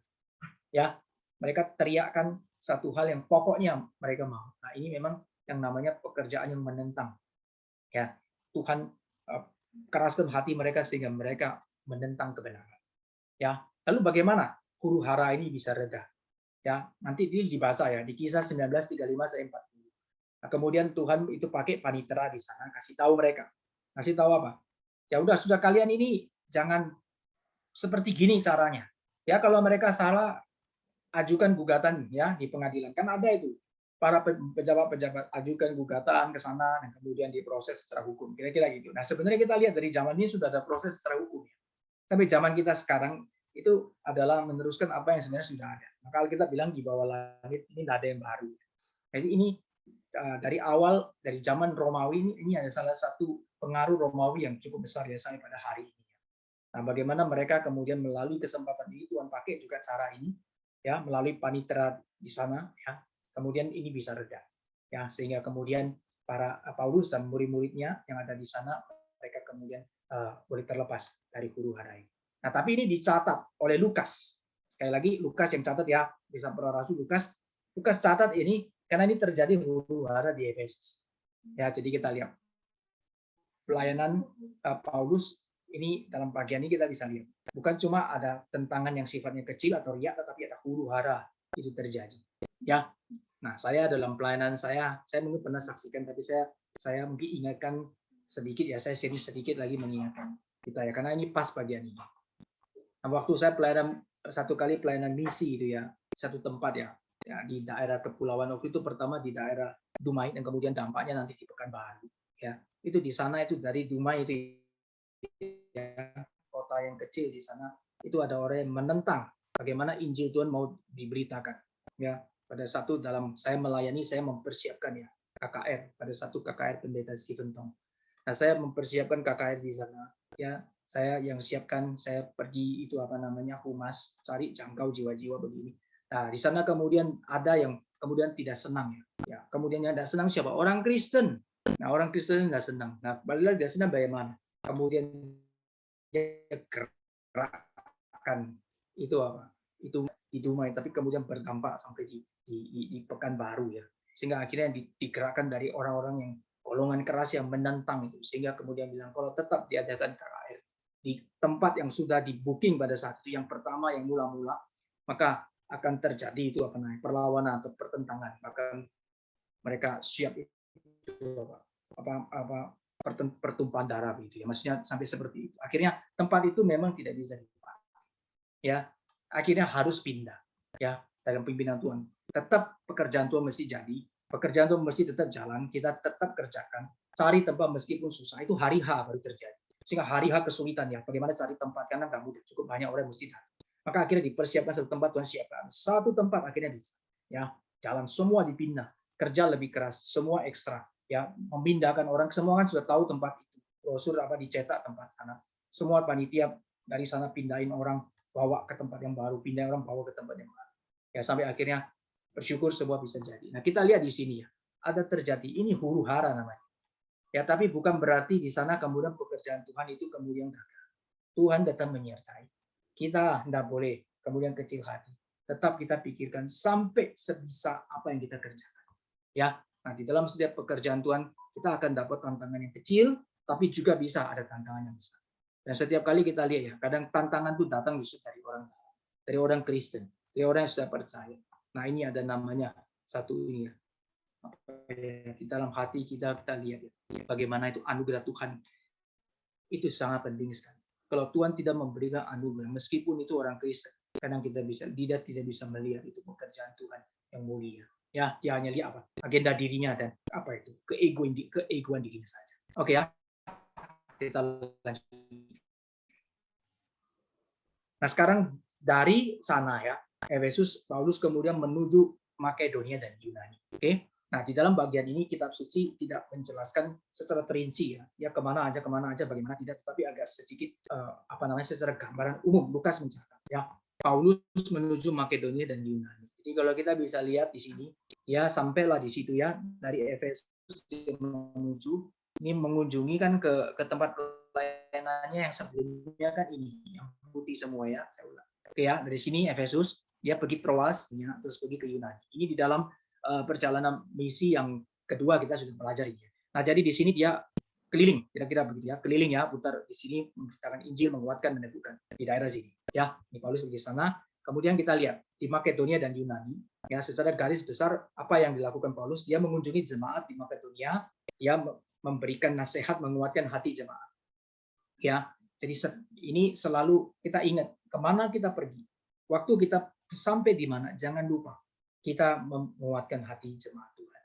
Ya, dimanapun, ingat kita siapa saja. Kalau kita misalnya sebagai anak Tuhan, sampai kita ketemu kepada anak Tuhan yang lain ya, saudara seiman kita kuatkan dia. Ya, kita kuatkan dia dengan bahasa sederhana kita kasih tahu. Ya, tetap kita kuat. Ya, kalau dia ada kesulitan, kita temani mereka. Ya, mungkin mereka yang dalam kedukaan kita tidak bisa banyak sekali bicara. Misalnya ya, kalau kita konteks penghiburan. Kita mungkin datang kalau orang yang berduka tidak usah terlalu banyak bicara ya, karena dia sudah berduka. Lebih banyak duduk di sana hadir ya, mungkin kita bisa kuatkan dia dengan kehadiran kita. Ya. Nah, kalau di dalam pelayanan kita kunjungi jemaat-jemaat kita mungkin yang ada kesulitan lama datang, kita datang. Itu visitasi. Jadi visitasi itu penting. Ya, kalau visitasi dalam perjalanan misi itu kunjungan kepada setiap jemaat yang ada. Kalau di dalam gereja kita, itu namanya visitasi atau besuk. Jadi besuk itu pelayanan penting. Ya, dalam besuk, ya kemungkinan ada kita mesti pergi besuk. Sama, di dalam besuk apa? Kedatangan kita itu, kita doa supaya bisa menguatkan hati jemaat. Ya memang macam-macam ya. Ada orang mungkin belum siap dibesuk, gitu ya. Ada mungkin dia tidak mau dibesuk. Nah, tapi biasa kalau kita membesuk orang, kan kita bisa melihat, ya artinya apa? Mungkin kita melihat bahwa oh dia mulai undur. Kenapa dia mulai undur? Lama Anda datang. Kita datang kuatkan, ya. datang, sapa, yang hal seperti itu mungkin kelihatan sederhana, tapi tidak apa-apa. Nah, kalau yang sudah sering datang, apakah boleh dibesuk? Ya, kalau kita sudah sering datang, ya kita besuk nggak apa-apa untuk relasi, gitu ya, mengunjungi, untuk memperhatikan, kita doakan, ya. Jadi ini juga satu, itu kan jemaat, itu kan apa ya, rekan atau saudara seiman. Jadi di dalam bagian ini besuk itu penting, itu visitasi. Jadi di dalam gereja harus ada pekerja misi dan juga ada besuk. Itu penting, tidak boleh tidak ada besuk, ya, harus ada visit. Nah, tapi banyak orang bilang, oh besuk aja enggak pergi misi. Nah, itu juga salah. Ya, seringkali kenapa kok besuk aja? Besuk mungkin lebih mudah ya di dalam, kita kan nggak kenal apa begini. Kalau visitasi lebih jauh, biaya lebih mahal, atau mungkin juga tantangan lebih besar. Nah, tapi kita bilang, mungkin pertama belajar dulu dari besuk. Setelah besuk kemudian belajar misi agak besar. Nah, segala biaya yang muncul itu Paulus tahu biaya banyak ya. Tapi kita lihat ya, kita menyatakan di dalam bagian ini bahkan tidak ditulis soal biaya. Tapi kita percaya kenapa semua itu Paulus bisa pergi ya. Nanti kita lihat dia pergi bukan cuma jalan, dia mesti naik kapal berlayar kemana. Sampai dari mana biaya? Jawabannya cuma satu, Bapak Ibu sekalian, Tuhan menyembuhkan. Ya, kita taat, kita kerjaan bagian kita. Biaya itu Tuhan yang siapkan. Ya. Nah, kita kemungkinan apa kita bisa jalan, kita bisa kerjakan. Nah, dari sana kita akan lihat. Saya sering ya, bukan kadang ya. Saya sering mendorong kita berani melakukan pekerjaan Tuhan itu secara besar.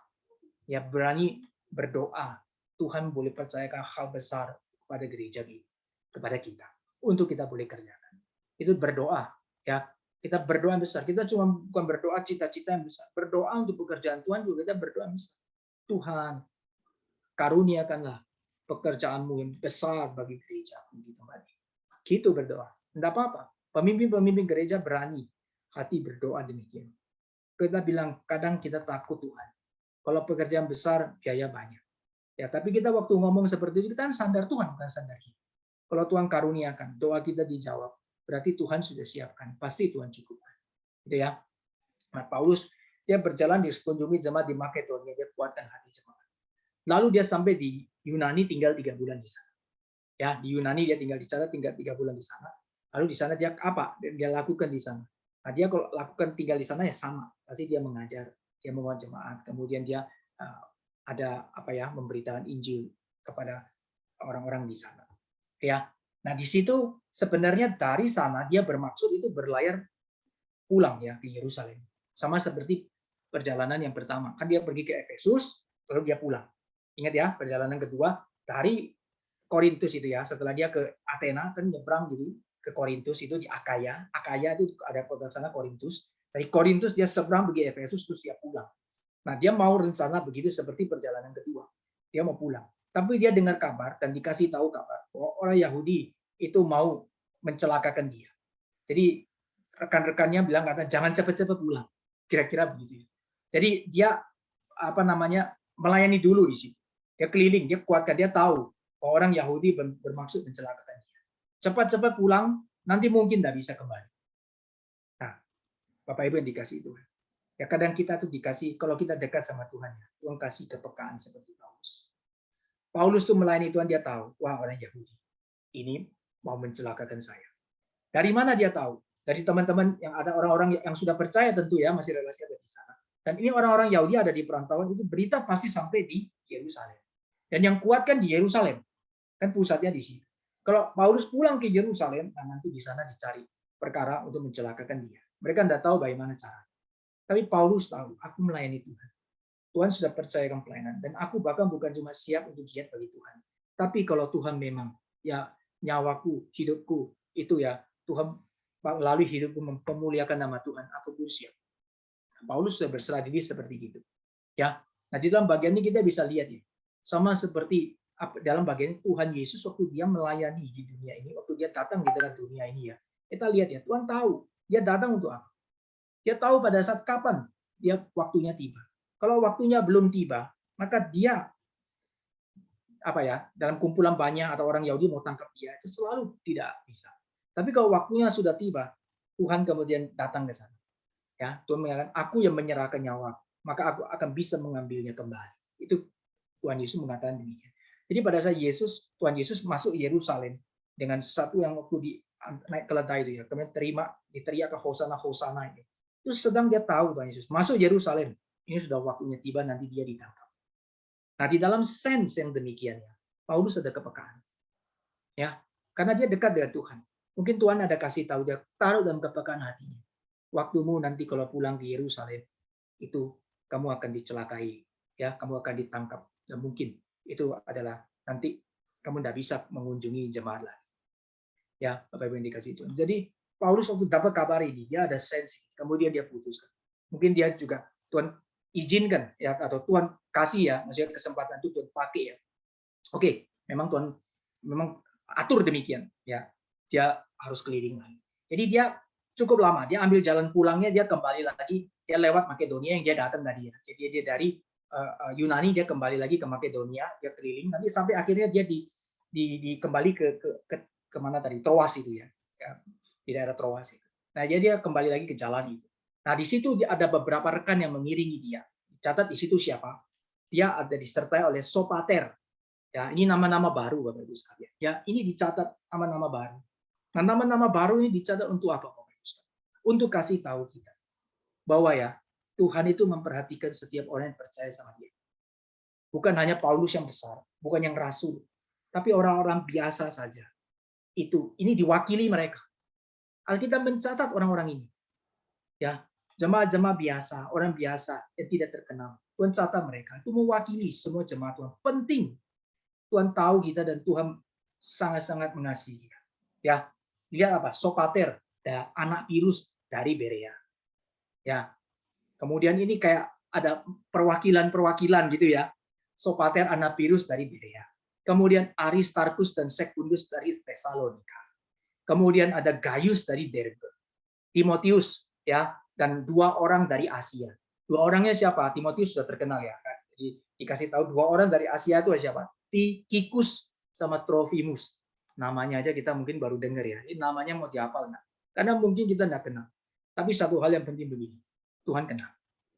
Setiap kita ya yang sungguh-sungguh melayani Tuhan, orang-orang kita bilang itu orang-orang, kalau Paulus kita bisa, oh itu luar biasa, ya orang besar terkenal. Tapi kita tidak terkenal ya, enggak apa. Kita harus setia dan kita ikut kepada mereka yang ikut Tuhan. Paulus bilang, ikut teladanku. Bukan karena aku hebat dan karena aku pintar, aku dan segala berserba bisa. Bukan. Ikut teladanku seperti aku meneladani Tuhanku, yaitu Yesus Kristus. Ya, jadi baiklah kita pun demikian. Ketika kita bilang ikuti teladanku, bukan untuk sombong. Ya, sama seperti aku mengikuti teladan setiap hamba-hamba Tuhan yang setia kepada Kristus. Dan mereka juga bagaimana kita setia kepada Kristus. Maka mari kita semua-semua lakukan yang kita layani Tuhan. Ya. Nah, orang-orang yang ada ini ya, mereka ini diatur oleh jemaat di sana. Ya, ada mungkin jemaat yang ada, panitia mungkin ya. Mereka mungkin persiapan gitu, Bapak Ibu dikasih Tuhan. Kenapa persiapan? Ini tafsiran saya ya. Pendapat saya maksud saya. Mereka siap. Ini banyak orang Yahudi yang mau celakakan Paulus. Kalian pergi dulu. Ya, ini mereka pergi dulu. Yang dicari itu kan Paulus. Nah, kalian pergi dulu, saya lihat situasi. Situasi oke, kita menyusul pelan-pelan. Kira-kira begitu, ini tafsiran saya ya. Jadi saya melihat maksudnya mereka yang pergi melayani ini, mereka itu juga ada ini ya, sebagai kayak pembuka jalan, ada resiko yang mesti ditanggung dan sebagainya. Tapi mereka berani kerjakan untuk Tuhan. Untuk melayani itu menunjukkan satu komitmen yang setia. Ya, di sini kita lihat ya. Meskipun kita orang biasa, tapi kita komitmen melayani Tuhan, maka di sana penyertaan Tuhan itu akan nyata menyertai setiap orang-orang yang demikian. Ya, nah, kemudian mereka berangkat dulu, lalu kemudian Paulus menyusul. Nanti kita lihat di sini diulangi beberapa kali. Mereka jalan dulu, di Paulus menyusul. Ya, jadi mereka berangkat dulu ke Troas, jadi nyebrang dulu dari Yunani, Makedonia, mereka ke Asia kecil di daerah Troas sana. Ya, lalu kemudian setelah itu Paulus dan Lukas menyusul. Nah, setelah Paulus itu sampai dulu di Filipi, mereka pasti sampai di sana. Jadi Filipi nyebrang ke Troas ya. Jadi waktu Paulus sampai di Filipi, kemudian dia nyebrang ke Troas. Jadi sudah oke. Nah, dia tinggal di Troas 7 hari. Nah, kita lanjut ya. Nah, kira-kira di sini. Gambarannya itu kira-kira begini. Jadi ini daerah Paulus ada di sini ya. Dia keliling. Pertama kan dia jalan dulu ke sini. Lalu kemudian dia kembali lagi ke sini sampai di Filipi, yang paling pojok di sini ya, kota di sini. Nah, nanti kan kembali ke Troas ke sini. Jadi di sini ya, ini Filipi, kemudian Troas. Nah, di Troas ini Paulus dan rombongan tinggal 7 hari. Oke, nah, tinggal 7 hari. Yuk kita lihat yuk, kalau tinggal ada tulis keterangan 7 hari pasti ada sesuatu ya. Kita bisa lihat Paulus di Troas. Yang lakukan di sana, nah ini karena dia dekat ya dengan hari raya itu ya, mereka memecahkan roti ya, maka di sana Paulus berkumpul dan dia memecahkan roti ya, mengadakan hari raya ini ya. Kemudian roti tidak beragi yang mereka lakukan, yang mereka bersama-sama bersekutu, mereka berdoa di sana. Selalu Paulus pakai kesempatan ini berbicara sampai tengah malam. Nah, Bapak Ibu yang dikasih Tuhan, kita lihat ya, ini Paulus bicaranya panjang sekali ya, sampai tengah malam. Kira-kira ada yang bisa nebak nggak ya? Kenapa? Apa Paulus setiap kali waktu dia pergi ke jemaat, dia mengunjungi jemaat, dia bicara selalu sampai tengah malam? Ada yang mau kasih pendapat? Silakan. Kenapa dia kok sampai sana, kemudian dia bicara yang di sini sampai tengah malam? Saya punya pendapat, Pak. Ya, silakan. Kusli. Dengan siapa? Alex. Ya, silakan Pak Alex. Kan Paulus kan dipenuhi Roh Kudus toh waktu Pentakosta itu ya. Oh, bukan maaf kan Pentakosta bukan itu ya. Paulus kan tidak ikut waktu Pentakosta itu, tidak ikut ya, tidak salah ya. Enggak Paulus enggak. Ya, tapi Roh Kudus ada di dalam Paulus toh.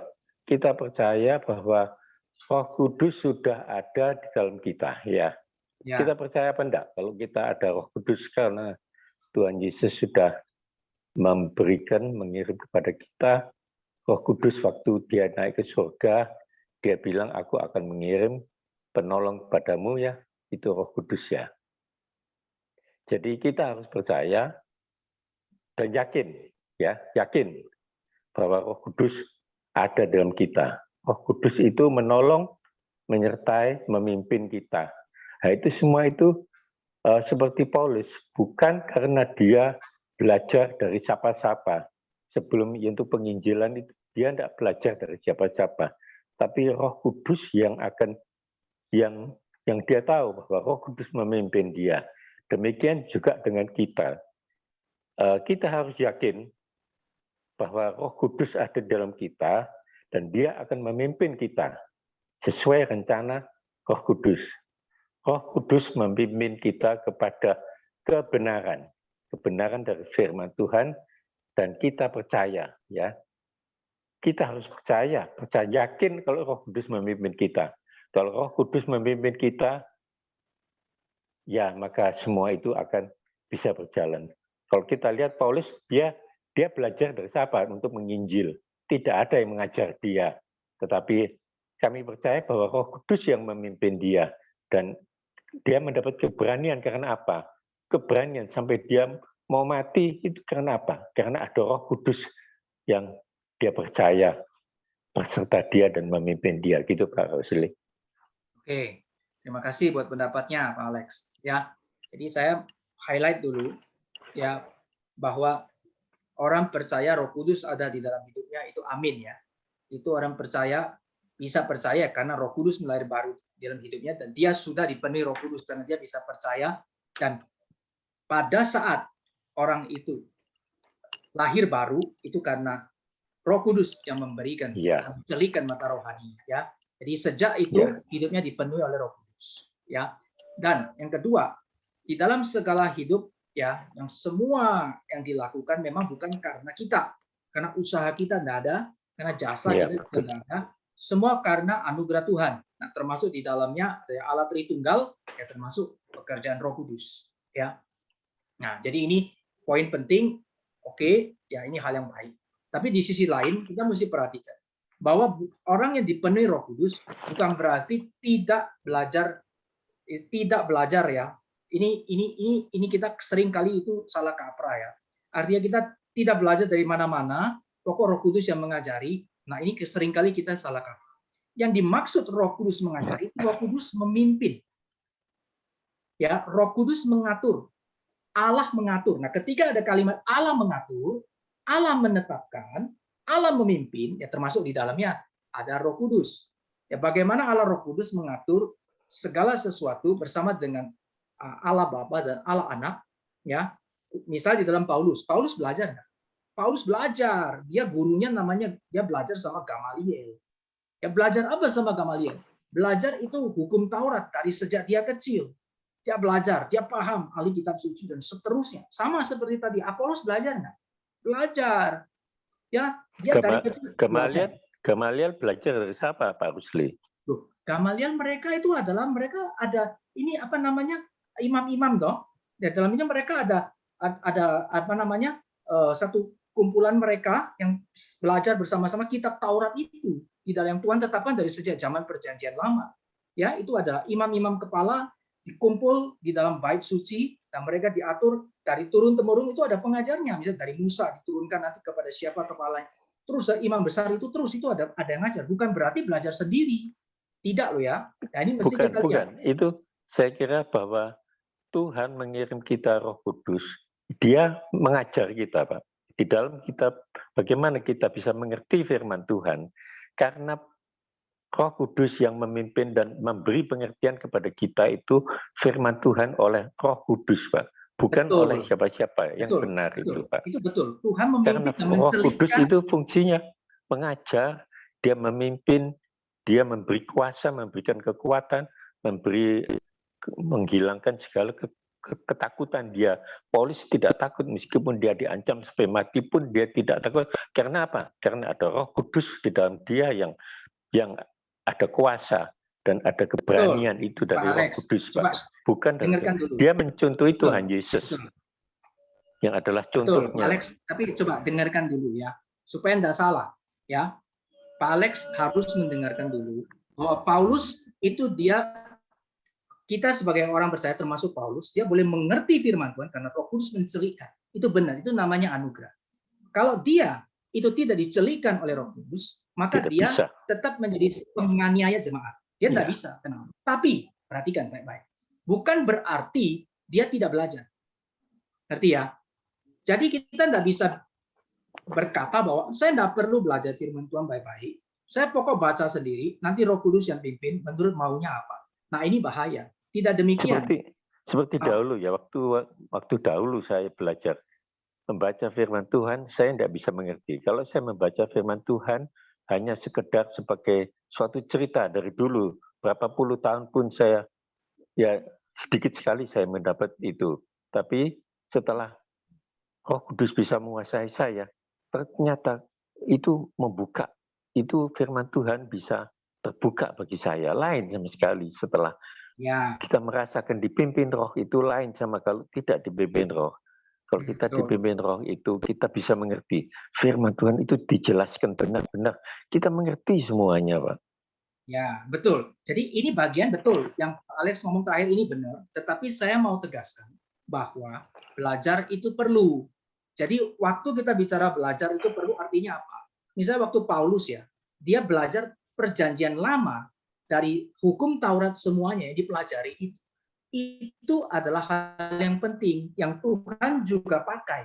Ya, cuman pada saat itu dia tidak bisa mengerti dengan baik, tapi Tuhan baru mencelikkan mata rohaninya, baru dia mengerti dengan baik. Nah, itu poin pentingnya di sana. Tapi bukan berarti kita kemudian akhirnya konklusinya cuma sebagian. Pokoknya Roh Kudus yang pimpin, saya tidak perlu belajar mana-mana, saya belajar sendiri, nanti Roh Kudus kasih pencerahan, itu saya pasti benar. Nah, ini bahaya. Karena dalam bagian ini harus diuji. Maka dalam kitab suci pun mengatakan, kau mesti uji setiap roh. Karena kalau kita tidak hati-hati, dan bagaimana kita kemudian tidak hati-hati, kita bisa salah mengerti. Ya, oleh sebab itu perlu firman Tuhan yang tuntun. Nah, firman Tuhan itu Tuhan berikan, nah diajarkan, ada di dalam kebenaran-kebenaran, ada di dalam pengajaran-pengajaran, atau dikatakan itu doktrin-doktrin, yaitu pengajaran yang sudah diajarkan oleh, kalau kita bilang dari Perjanjian Lama, ya dari para nabi. Kalau di dalam Perjanjian Baru ada para rasul. Kalau di dalam konteks gereja kita sekarang ada apa? Para bapak-bapak gereja, para reformator, yang kemudian Tuhan pakai semua itu menyusun kebenaran-kebenaran yang berdasar kitab suci. Nah, itu kita perlu belajar. Nah, dari bagian ini Roh Kudus itu tuntun kita, pakai kita untuk belajar dan mengerti. Nah, kalau tidak ada Roh Kudus, maka orang yang cuma belajar, dia ngerti pengetahuan, tapi dia tidak bisa terima dalam hati. Nah, ini poinnya di sini. Oke ya? Nah, saya kira mungkin cukup. Kalau zaman ya. dulu kan nabi-nabi ya, Pak. Zaman sebelum perjanjian lama itu nabi-nabi yang mengajar, karena hanya mendapat suara Tuhan hanya waktu itu kan nabi-nabi. Pada waktu perjanjian baru itu kan rasul-rasul ya. Itu kan zaman rasul-rasul. Tapi sekarang ini kita sudah Roh Kudus Tuhan, itu zamannya sekarang ini zaman Roh Kudus. Tuhan Yesus mengirim Roh Kudus kepada kita untuk menolong kita, menghibur kita, mengajar kita. Dia memimpin kehidupan kita. Kalau kita minta pimpinan Roh Kudus, maka semua itu akan begitu indah ya, sesuai dengan rencana yang Tuhan telah tetapkan di dalam hidup kita. Tuhan sudah mempunyai rencana yang indah ya untuk kehidupan kita. Sebelum kita sudah dilahirkan, Tuhan sudah mempunyai rencana. Sekarang kita harus mendengar suara Roh Kudus bagaimana, apa yang Tuhan kehendaki dalam kehidupan kita. Nah, mendengarkan suara Roh Kudus itu bukan menurut kita atau audible. Oh, saya dengar menurut pikiran saya. Bukan. Mendengarkan suara Roh Kudus, perhatikan dulu, dengar ini penting. Mendengarkan suara Roh Kudus itu, Pak Alex, itu harus sesuai dengan apa yang firman Tuhan ajarkan. Harus sesuai dengan apa yang para nabi sudah sabdakan, para rasul sudah ajarkan, karena mereka semua itu adalah orang-orang yang dipenuhi Roh Kudus. Jadi tidak boleh bertentangan. Itu. Jadi kita tidak boleh menurut kita sendiri dengar terus kita mengerti, gitu. Tidak boleh. Ya, kita harus menguji dengan firman Tuhan memang. Ya. Apakah itu sesuai firman Tuhan apa bukan? Seperti misalkan kita berbuat baik, sekarang kita berbuat baik, itu sesuai firman Tuhan apa tidak? Ya, sesuai sih. Kita tidak boleh mencuri ya. Kalau kita mencuri tidak sesuai firman Tuhan, ya kita tidak lakukan gitu. Ya. Tapi jadi semua intinya yang begini, Alex. Intinya begini. Intinya waktu kita mendengar ya, kita mungkin merasa menurut tafsiran kita, pakai bahasanya, saya dipimpin Roh Kudus dan mendengar ya, itu suara Roh Kudus gitu ya. Itu harus ingat diuji dengan firman Tuhan. Itu aja kuncinya. Kalau tidak sesuai, maka yang harus ditolak itu ya yang kita dengar. Mengerti ya maksud saya ya? Iya. Kalau misalkan kita mendengar itu Tuhan pimpin, itu namanya saya pakai bahasa kepekaan. Roh Kudus pimpin kita untuk peka. Nah, kalau kepekaan itu muncul, lalu kita uji kepekaan kita. Sesuai nggak dengan firman Tuhan? Oke? Betul. Nah, kalau sesuai dengan firman Tuhan, nah itu kita tidak bertentangan, berarti itu Tuhan pimpin kita. Roh Kudus tolong kita, boleh jalan. Tapi, kalau tidak sesuai, maka kita harus rela. Harus rela. Rela apa? Oh, berarti itu bukan suara Roh Kudus. Mungkin suara roh lain. Ngerti ya maksud saya? Karena kemungkinan itu, ini adalah sesuatu yang sangat-sangat bahaya kalau kita maksudnya tidak sungguh-sungguh mengujinya. Karena Tuhan suruh kita menguji. Betul. Ya. Oke ya? Jadi kira-kira seperti itu bisa jelas ya, Pak Alex ya? Iya, betul. Memang kita menguji. Seperti yang nanti misal kita mau membuat jahat sama orang, tak sesuai firman Tuhan, tak boleh. Ya, seperti kita mau iri hati atau dendam, itu tidak sesuai firman Tuhan. Kita harus tolak itu dalam nama Yesus, usir segala pikiran itu. Kita jadi bisa menguji. Itu tidak terlalu sulit sebenarnya untuk melakukannya itu, Pak. Ya, seperti mungkin dalam kerangka ini saya ngerti, maksud itu saya ngerti, Pak Alex. Tapi saya cuma mau kasih penekanan bahwa begini ya. Dalam bagian ini Tuhan itu suruh kita belajar. Oleh sebab itu Alkitab kasih tahu dari sejak kecil ya, Tuhan kasih tahu itu dari perjanjian lama itu. Ajarkanlah ya. Ajarkanlah ya. Itu firman Tuhan ya, kebenaran Tuhan itu ya. Itu secara berulang kali itu ya kepada setiap anak-anak. Dan Tuhan suruh kita apa? Itu belajar. Jadi artinya begini.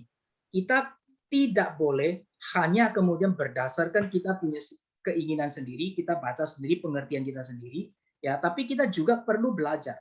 Ya, belajar namanya belajar firman Tuhan itu bukan cuma kita baca, lalu menurut saya seperti ini, lalu kemudian saya jalankan sesuai dengan maunya saya, bukan. Tapi belajar itu berarti kita belajar secara keseluruhan dari namanya perjanjian lama sampai perjanjian baru. Dan dalam bagian ini Tuhan mengutus. Mengutus apa? Tuhan mengutus para nabi. Tuhan mengutus para rasul. Dan Tuhan memberikan para pengajar. Ya, pengajar seperti Paulus. Paulus datang ke setiap kota untuk mengajar. Ya, kenapa kok Tuhan nggak bilang Roh Kudus sudah diberikan, mereka sudah percaya. Sudahlah, nggak usah diajar, baca sendiri. Paulus memberitakan Injil kepada orang yang belum percaya sama Tuhan. Dan mengajar, kan Pak. Dan mengajar. Tadi bolak-balik kita sudah lihat ya, mengajar. Perhatikan ya, jadi ini Pak Alex mesti juga belajar dalam bagian ini. Kalau Pak Alex dalam konteks ini percaya Roh Kudus itu boleh memimpin hidup Pak Alex, maka dalam bagian ini Pak Alex juga harus percaya bahwa Pak Alex harus belajar. Karena Roh Kudus suruh kita belajar firman Tuhan. Paulus mengajar. Nah, di dalam bagian ini berarti kita juga harus belajar.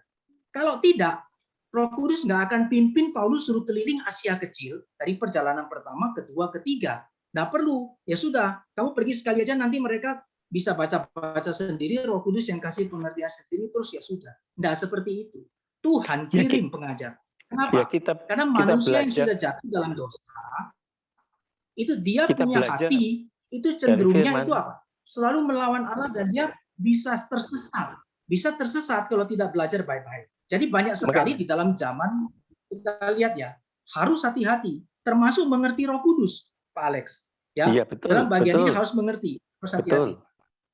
Kita belajar dari membaca firman Tuhan. Nah, itu perlu nomor satu. Buku yang terbaik bagi kita adalah Alkitab. Tidak ada buku yang lain yang sebaik Alkitab. Karena Alkitab itu firman Tuhan. Tapi Tuhan mau berbicara kepada kita. Alex, dengar baik-baik ya. Buku yang terbaik itu Alkitab. Tapi Pak Alex juga mesti dengar. Ya, Alkitab itu diberikan kepada kita, Tuhan juga berikan para rasul untuk mengajar. Jadi bukan berarti ada Alkitab terus kita belajar sendiri, lalu tafsir sendiri, menurut pengertian sendiri, nanti Roh Kudus kasih kita sendiri, menurut tafsiran yang kita tahu, itu salah. Salah loh, mengerti nggak? Ini tahu nggak? Nah ini salah. Yang saya ngomong tadi itu belajar sendiri, tafsir sendiri, kemudian bilang itu Roh Kudus, itu salah loh. Ini Pak Alex bisa mengerti nggak bagian ini? Ya, kalau Roh Kudus memimpin kita, apa Roh Kudus memimpin kita salah, Pak Rusli? Kalau kita tahu kita dipimpin Roh Kudus, kita yakin ya, kita percaya. Dari mana Pak Alex tahu? Sekarang begini, pertanyaannya adalah firman Tuhan. Dari mana? Tuhan, ya, dari firman Tuhan toh. Tapi dari mana Pak Alex tahu bahwa yang Pak Alex misalnya kayak hari ini Paulus bilang, Pak Alex bilang, nggak perlu belajar, langsung Roh Kudus yang kasih tahu. Dari mana? Perlu belajar. Belajar dari mana? Belajar dari firman Tuhan. Siapa yang ngajar? Ya, kita dicerahkan oleh Roh Kudus. Kalau bukan Roh Kudus seperti Roh Kudus pakai nggak? Roh Kudus pakai Paulus nggak untuk mengajar? Iya, Roh Kudus pakai memang. Ya makanya pakai kan? Roh Kudus pakai Petrus nggak untuk mengajar? Nah, iya, di situ memang ya. Betul. Nah, jadi gini, Pak Alex. Ya, ini saya kasih kesimpulan saja. Nanti kita bicarakan lagi dan waktu secara khusus ya. Untuk bagian ini mungkin saya nanti diskusi dengan Pak Alex boleh. Tapi bagian ini saya kasih tahu bahwa kita mesti hati-hati. Ya, memang Roh Kudus diberikan kita supaya kita boleh dicelikkan. Tapi kita tidak boleh kemudian mengambil kesimpulan yang cuma satu sisi bagian akhir. Kalau gitu tak perlu kita belajar dan kita kemudian tidak perlu diajar oleh pengajar-pengajar. Kita tidak perlu para pengajar. Nah ini salah. Karena Alkitab kasih tahu Tuhan itu memberikan apa? Para pengajar-pengajar untuk mengajarkan firman Tuhan kepada umatnya. Oleh sebab itu, Tuhan itu pilih 12 rasul. Tuhan ajar mereka selama 3,5 tahun. Pimpin mereka. Dan bahkan Paulus, itu Tuhan siapkan. Pada saat Paulus dipilih Tuhan itu sudah siapkan dia terlebih dahulu. Supaya dia ngerti itu kitab suci perjanjian lama. Tapi dia belum dicelikkan mata rohaninya, sehingga dia tidak ngerti Mesias adalah Yesus Kristus sudah datang. Nah, waktu dia dicelikkan, Tuhan ketemu dia di Damsyik, maka dia dimenangkan, hatinya dikasih lahir baru, hidup penuh Roh Kudus. Tuhan pimpin dia pergi ke kota Tarsus 3,5 tahun. Di sana Paulus itu dengan satu anugerah khusus ya, Tuhan mengajarkan dia itu tentang bagaimana firman Tuhan itu boleh di dalam Mesias yang digenapi itu ya, melalui ada teman juga Barnabas itu yang antar dia ke Tarsus bersama-sama itu. itu dia belajar lagi. Nah, bagaimana Kristus punya firman Tuhan itu diajarkan di dalam kehidupan dia. Dia belajar dari Petrus, dia belajar dari rasul-rasul yang lain. Nah, setelah siap waktunya, maka dia baru pergi memberitakan Injil kepada bangsa-bangsa lain.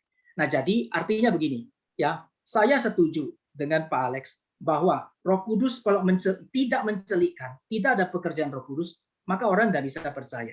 Orang mungkin tidak bisa mengerti firman Tuhan. Itu amin.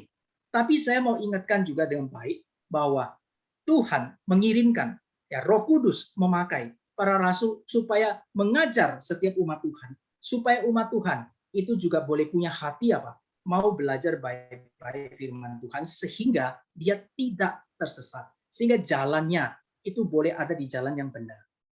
Itu ya. Nah, nanti untuk yang lain-lain berkaitan dengan Roh Kudus, mungkin saya nanti ada waktu soal Alex, kita mungkin bisa sharing, tidak masalah, ya. Tapi mungkin untuk ini saya mau lanjut ke materi saya. Saya cukupkan dulu di sini.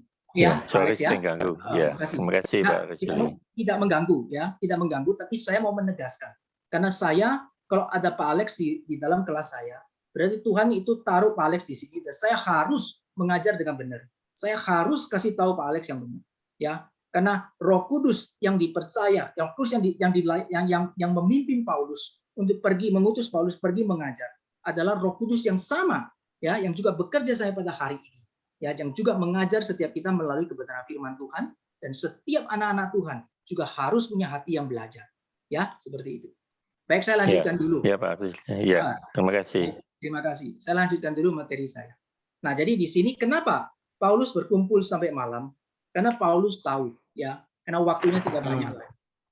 Ya, tidak banyak waktu, tidak banyak waktu lagi. Silakan, Pak Buyung. Karena besoknya dia mau pergi ke tempat lain rencananya. Ya, betul. Jadi dia mengefisienkan waktu untuk benar-benar menggunakan waktu itu menemui berbincang-bincang dengan jemaat yang ada di sana, begitu. Ya. Oke, ada lagi Pak Buyung? Ya, terima kasih Pak Buyung. Ya, jadi dia mengefisienkan waktunya karena dia tahu dia nanti kalau kembali lagi dia dari Yerusalem belum tentu dia bisa mengunjungi lagi. Ya, dia belum tentu bisa mengunjungi lagi jemaat yang ada di sana. Maka dia kumpulkan bersama dengan orang-orang murid-muridnya yang menyertai dia tadi ya. Dia kumpul di sana dengan orang ada di Troas, murid-murid di sana. Dia kasih tahu, dia berpesan, dia bicara sampai tengah malam. Ya, menguatkan iman mereka, mempersiapkan mereka untuk setia menghadapi segala tantangan. Karena dia tahu mungkin dia tidak bisa ketemu mereka lagi. Ya, nah di sini kemudian ada tercatat satu case yaitu si Eutikus ya, yang kemudian itu diduduk dekat jendela ya. Mungkin karena malam tidak kuat karena masih muda terjatuh ya. Tapi kemudian Tuhan menyatakan kuasanya sehingga Eutikus tidak mati ya. Dia bisa hidup ya. Paulus dipakai Tuhan ya. Nah, kemudian kita bisa lihat setelah itu Paulus masih lanjut ya, pembicaraannya bukan cuma tengah malam setelah menolong Eutikus ya yang jatuh itu, dan kemudian lanjutkan pembicaraan sampai fajar menyingsing. Karena Paulus tahu waktunya sudah mepet dan dia mesti benar-benar pikirkan. Nah, di sini kita bisa lihat ya, hati seorang Paulus ya, bagaimana dia rindu ya jemaat Tuhan itu.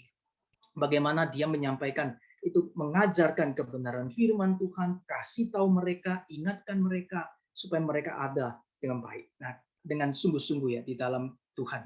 Nah, kita lihat lagi. Setelah itu sampai fajar dia lanjutkan perjalanan dari Troas, dia menuju ke Miletus. Dari Troas dia menuju ke Miletus. Nah, kita lihat sama-sama. Dari Troas ya, dia berlayar dulu ke Assos. Ya, dari Troas dia berlayar dulu ke Dia berlayar dulu ke Assos ya. Jadi Assos itu ada di sini ya. Sana ya, Assos ya. Lalu dari sana, nah, orang-orang yang menyertai dia naik kapal dulu. Tapi Paulus dia mau jalan kaki dia. Dia mau jalan kaki melalui darat. Nah, kemudian di sana dia sampai di Assos, yang mereka ketemu di sana. Ya, lalu kemudian sama-sama naik kapal, mereka jalan ke sini ya, ke Metilene ya. Ke Metilene di sana. Dari situ mereka kemudian berlayar ke pulau ini sini ya, daerah Pulau Chios, lewat sana, lewat ya, kemudian menuju Samos, ini ya, lewat ke sana, kemudian tibalah mereka di Miletus, ya, di Miletus. Nah, sampai di Miletus itu Paulus tidak singgah ke Efesus. Perhatikan ya, kenapa Paulus tidak mau singgah di Efesus? dia bilang supaya hemat waktu ya, supaya bisa. Tidak, memang waktunya itu dia karena waktunya cukup mepet gitu ya, dia mau hemat waktunya. Ya, sebab dia memang buru-buru ya. Ya, dia mau kenapa? Dia mau kunjungi kalau bisa sebisa mungkin ke semua yang dia pernah kunjungi, dia mau ketemu mereka di sana ya.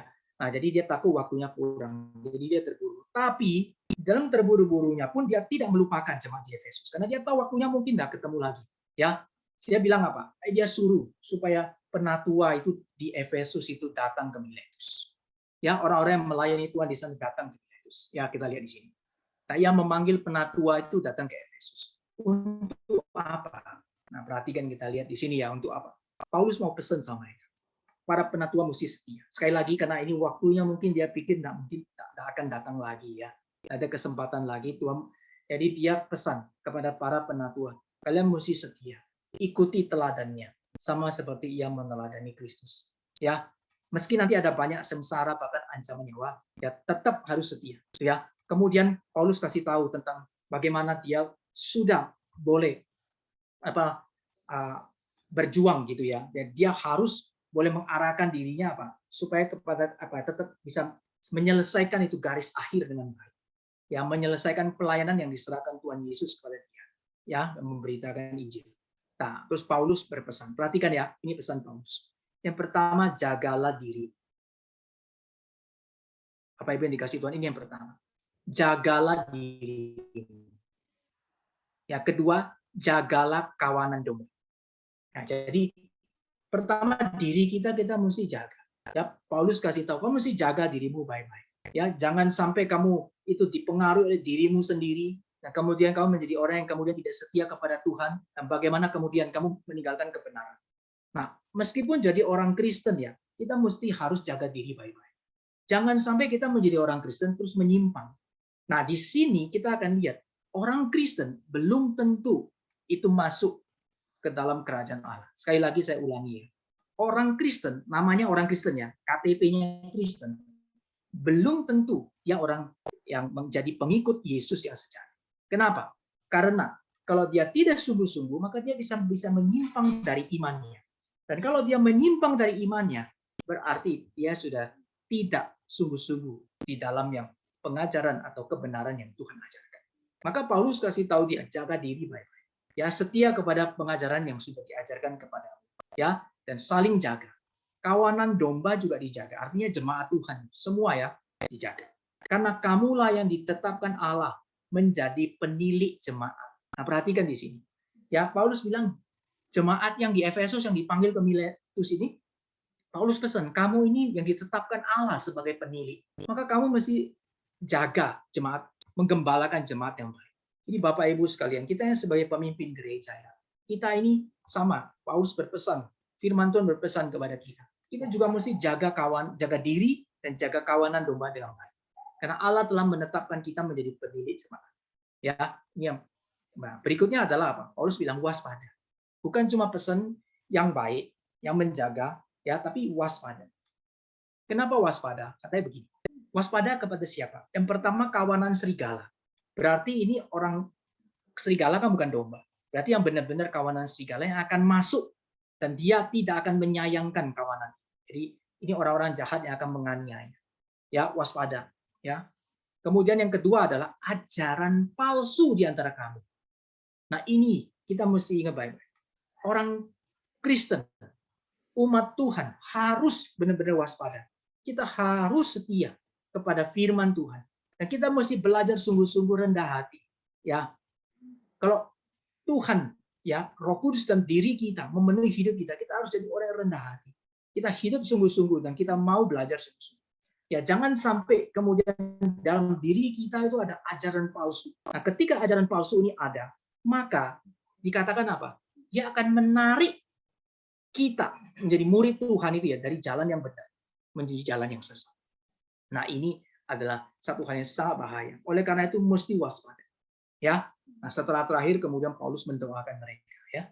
Paulus menyerahkan jemaat Tuhan ke dalam tangan Tuhan dan mengingatkan mereka untuk senantiasa hidup saling mendukung gitu ya.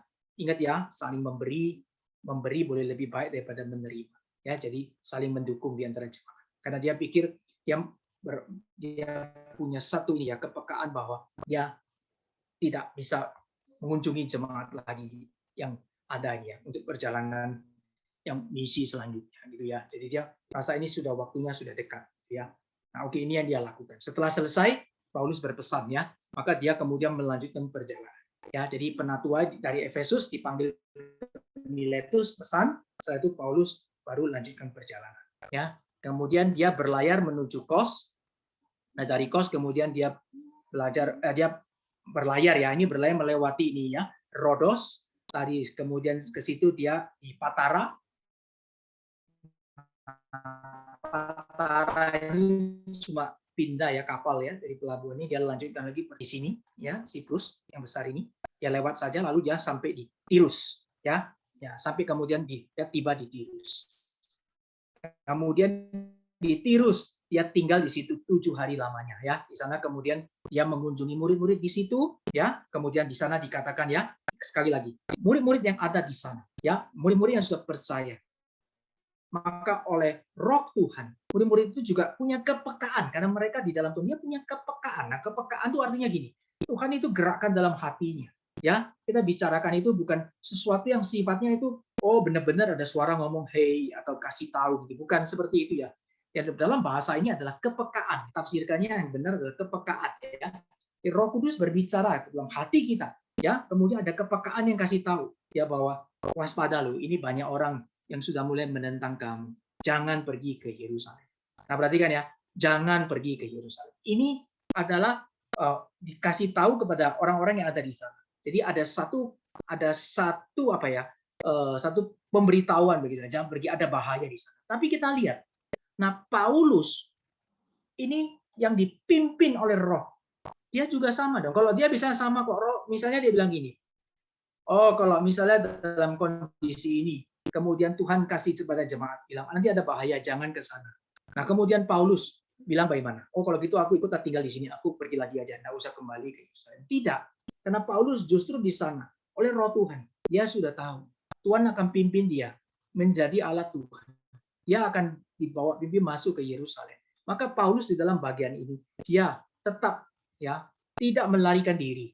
Ya, dia tetap setia. Ada tantangan, dia mesti kembali ke Yerusalem untuk boleh memberitakan, mengabarkan, kasih tahu kepada umat Tuhan di sana, kepada para rasul yang ada di ibu kota, bagaimana pekerjaan Tuhan ini ada di Asia Kecil. Tuhan memberkati, dia mesti pergi sana. Tapi pergi masuk ke sana ada resiko ditangkap. Ya, apakah kemudian dia tidak mundur? Dia tidak. Justru dia dalam bagian ini dia tetap pergi. Maka dia lanjutkan perjalanan. Ya, dari Tirus dia tiba ke Ptolemais, lalu dari sana dia berlayar pergi ke Kaisaria, ya, sampai kemudian di Kaisaria, baru kemudian dia nanti lanjut, dia tinggal di rumah Filipus ya. Filipus tahu ya, pemberita Injil, itu satu dari ke-7 orang yang dipilih di Yerusalem, dia tinggal di rumah Filipus. Nah, di sana mereka sama-sama tinggal di sana, dan kemudian nanti Paulus akan masuk ke Yerusalem. Ya, Paulus akan masuk ke Yerusalem. Nah, sampai ketika Paulus masuk di Yerusalem, nah itu kita bisa lihat ya, di dalam bagian ini adalah bagian pertama atau part yang A. Bagian yang pertama dalam perjalanan misi yang ketiga. Dalam arti perjalanan misi ketiga yang dia memang pergi sendiri, ya keliling. Itu yang bagian pertama. Nah, part B-nya itu apa? Nah, part B-nya itu nanti akan dimulai itu dari posisi dia di Kaisaria, Yerusalem masuk sini, kemudian masuk ke part B-nya itu nanti adalah Paulus akan dari Yerusalem. Ini yang merah ini yang part A ya. Part A ya. Nah, nanti dari Yerusalem ini kemudian apa yang akan terjadi? Paulus di sini akan dibawa ya. Dia posisi ini bukan dia pergi sendiri tapi dia akan dibawa. Ya, ini berlayar ini karena di laut. Yang hijau ini terus ini dia dibawa ke Roma. Nah, apa yang akan terjadi di dalam part B ini? Di dalam pelayaran ke Roma ini. Nah, ini nanti ini namanya adalah trip ke Roma. Ya, di dalam part B dalam perjalanan saya masukkan dalam rangkaian perjalanan misi yang ketiga dari bagian B, Paulus trip ke Roma. Ya, ini seperti apa dan bagaimana selanjutnya? Ini akan saya lanjutkan minggu depan atau Senin depan. Baik, materi hari ini sampai di sini. Saya stop share.